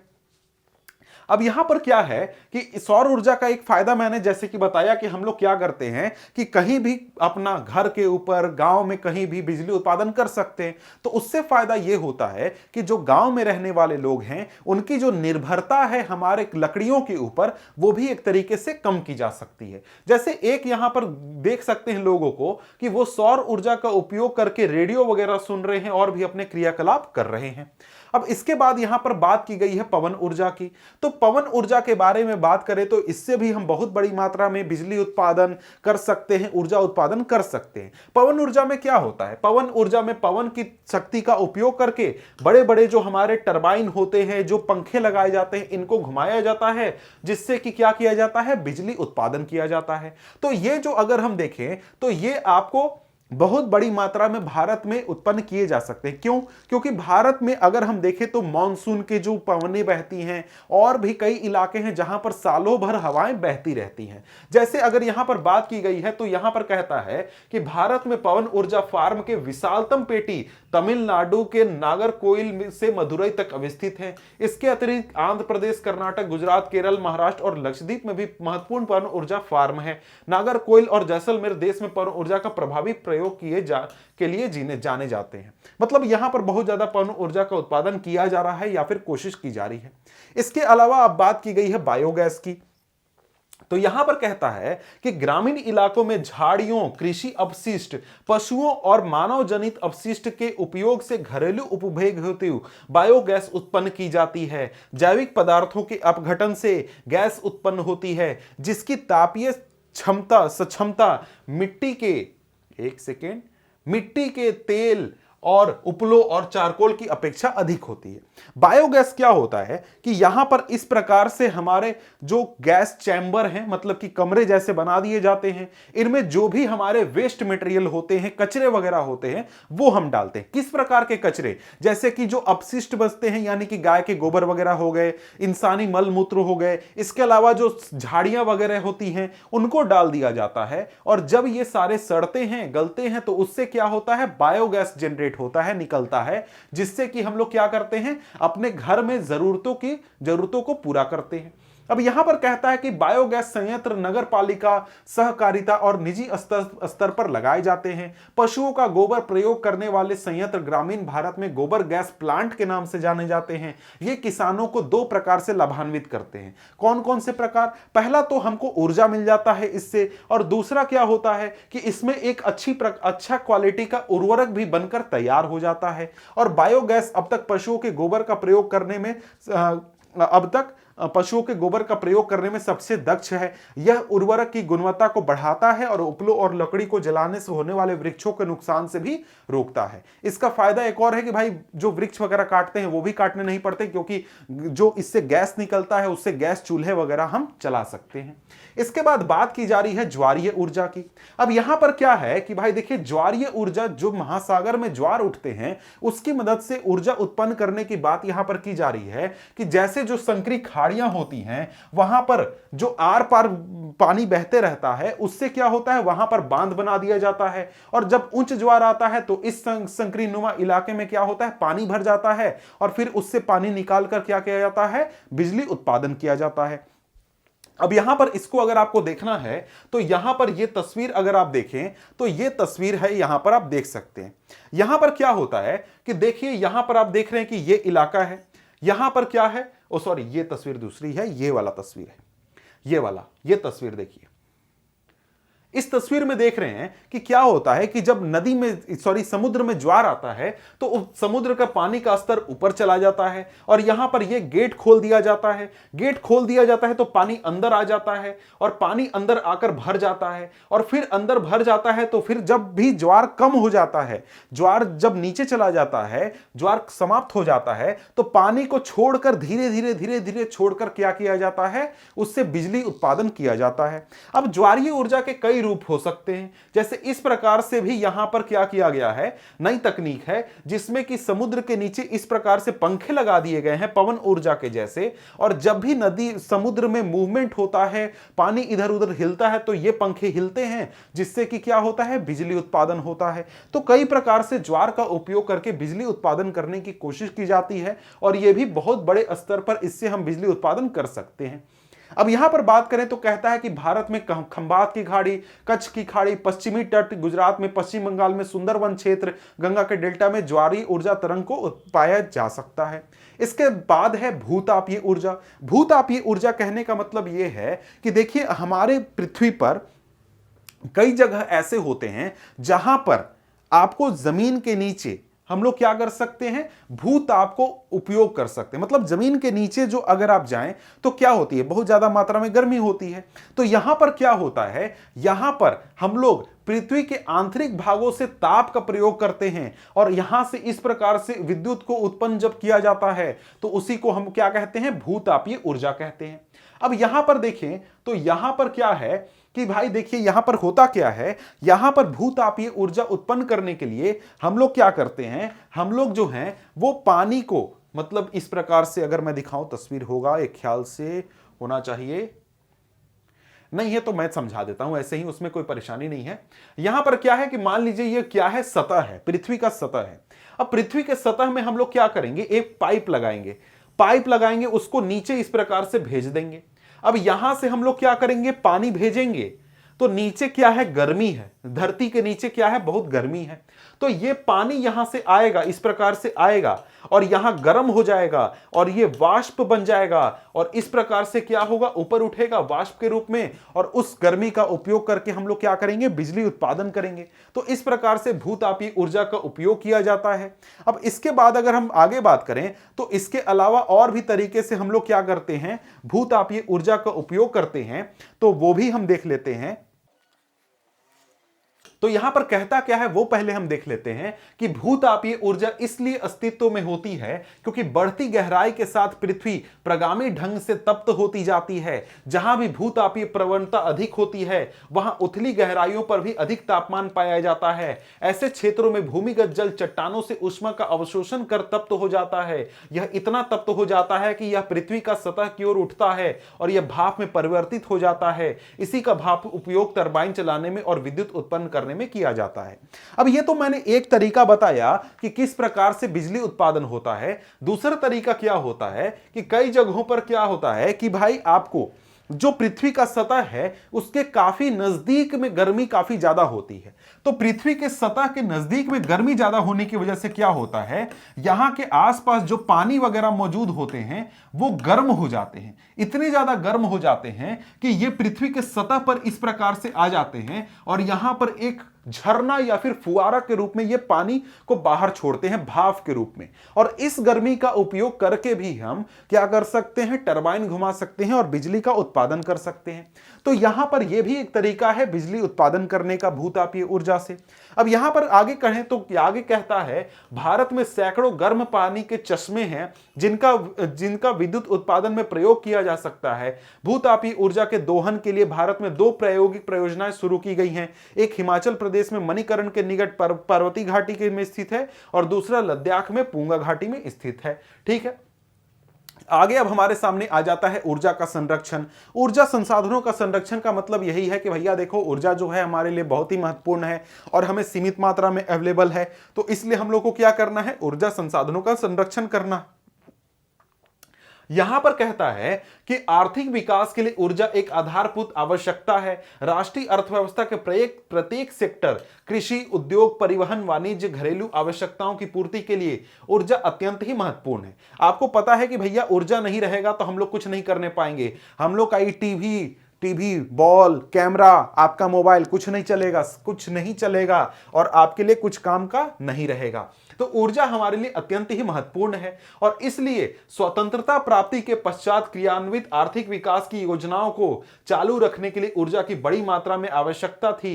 फलस्वरूप पूरे देश में ऊर्जा के सभी प्रकारों का उपभोग धीरे धीरे बढ़ रहा है। इस पृष्ठभूमि में ऊर्जा के विकास के सतत पोषणीय मार्ग के विकसित करने की तुरंत आवश्यकता है। ऊर्जा संरक्षण की प्रोन्नति और नवीकरण ऊर्जा संसाधनों का बढ़ता प्रयोग सतत पोषणीय ऊर्जा के दो आधार हैं। अब यहां पर मतलब क्या है कि भाई आपको क्या करना है, सतत पोषणीय मार्ग को अपनाना है। तो सतत पोषणीय विकास क्या होता है, आपने भूगोल में पढ़ा है अध्याय 1 में, उसी चीज की यहां पर बात की जा रही है। और इसके साथ ही यहां पर क्या है, ऊर्जा संरक्षण की प्रोन्नति करनी जरूरी है और साथ में नवीकरण ऊर्जा संसाधनों का उपयोग भी हमें बढ़ाना है ताकि हम ऊर्जा संरक्षण कर सकें। आगे कहता है कि वर्तमान में भारत विश्व के अल्पतम ऊर्जा दक्ष देशों में गिना जाता है। हमें ऊर्जा के सीमित संसाधनों के न्याय संगत उपयोग के लिए सावधानीपूर्ण उपागम अपनाना होगा। उदाहरण, एक जागरूक इंसान के रूप में हमें यातायात के लिए निजी वाहन की अपेक्षा सार्वजनिक वाहन का उपयोग करके, जब प्रयोग ना हो तो बिजली बंद करके, विद्युत बचत करने के वाले उपकरणों के प्रयोग से तथा गैर पारंपरिक ऊर्जा साधनों के प्रयोग से हम अपना छोटा योगदान कर सकते हैं। अब यहां पर प्रश्न क्या बनता है कि आप किस तरीके से या फिर हम किस तरीके से ऊर्जा का संरक्षण कर सकते हैं। तो ऊर्जा संरक्षण करने के लिए हम लोग क्या कर सकते हैं, हम लोग कर सकते हैं कि हम लोग निजी वाहन की जगह पर सार्वजनिक वाहन का उपयोग करें, जब भी प्रयोग ना हो तो हम बिजली बंद कर दें, विद्युत बचत करने वाले उपकरणों का उपयोग कर मतलब बिजली बचाने की कोशिश करें। इसके अलावा गैर परंपरागत ऊर्जा साधनों के प्रयोग को हम बढ़ावें, तो जिससे कि क्या होगा, हम बिजली को या फिर ऊर्जा को बचा सकते हैं या फिर संरक्षण कर सकते हैं। अब यहां पर आगे एक छोटी सी बात कही गई है, ऊर्जा की बचत ही ऊर्जा उत्पादन है। यह भी काफी महत्वपूर्ण बात है कि मान लीजिए कि आप अगर 100 मेगावाट, मान लीजिए कि 100 वाट, 100 मेगावाट तो बहुत ज्यादा होता है, 100 वाट का एक बल्ब जला रहे हैं और उसको बल्ब जलते हुए छोड़ देते हैं, तो आप क्या कर रहे हैं, 100 वाट ऊर्जा को नष्ट कर रहे हैं, बेकार कर रहे हैं। तो अगर आप इस ऊर्जा को बचा लेते हैं तो भैया जो वहां पर फैक्ट्री लगाकर बैठा है उसको ये 100 वाट तो बनाने की ही जरूरत नहीं पड़ेगी।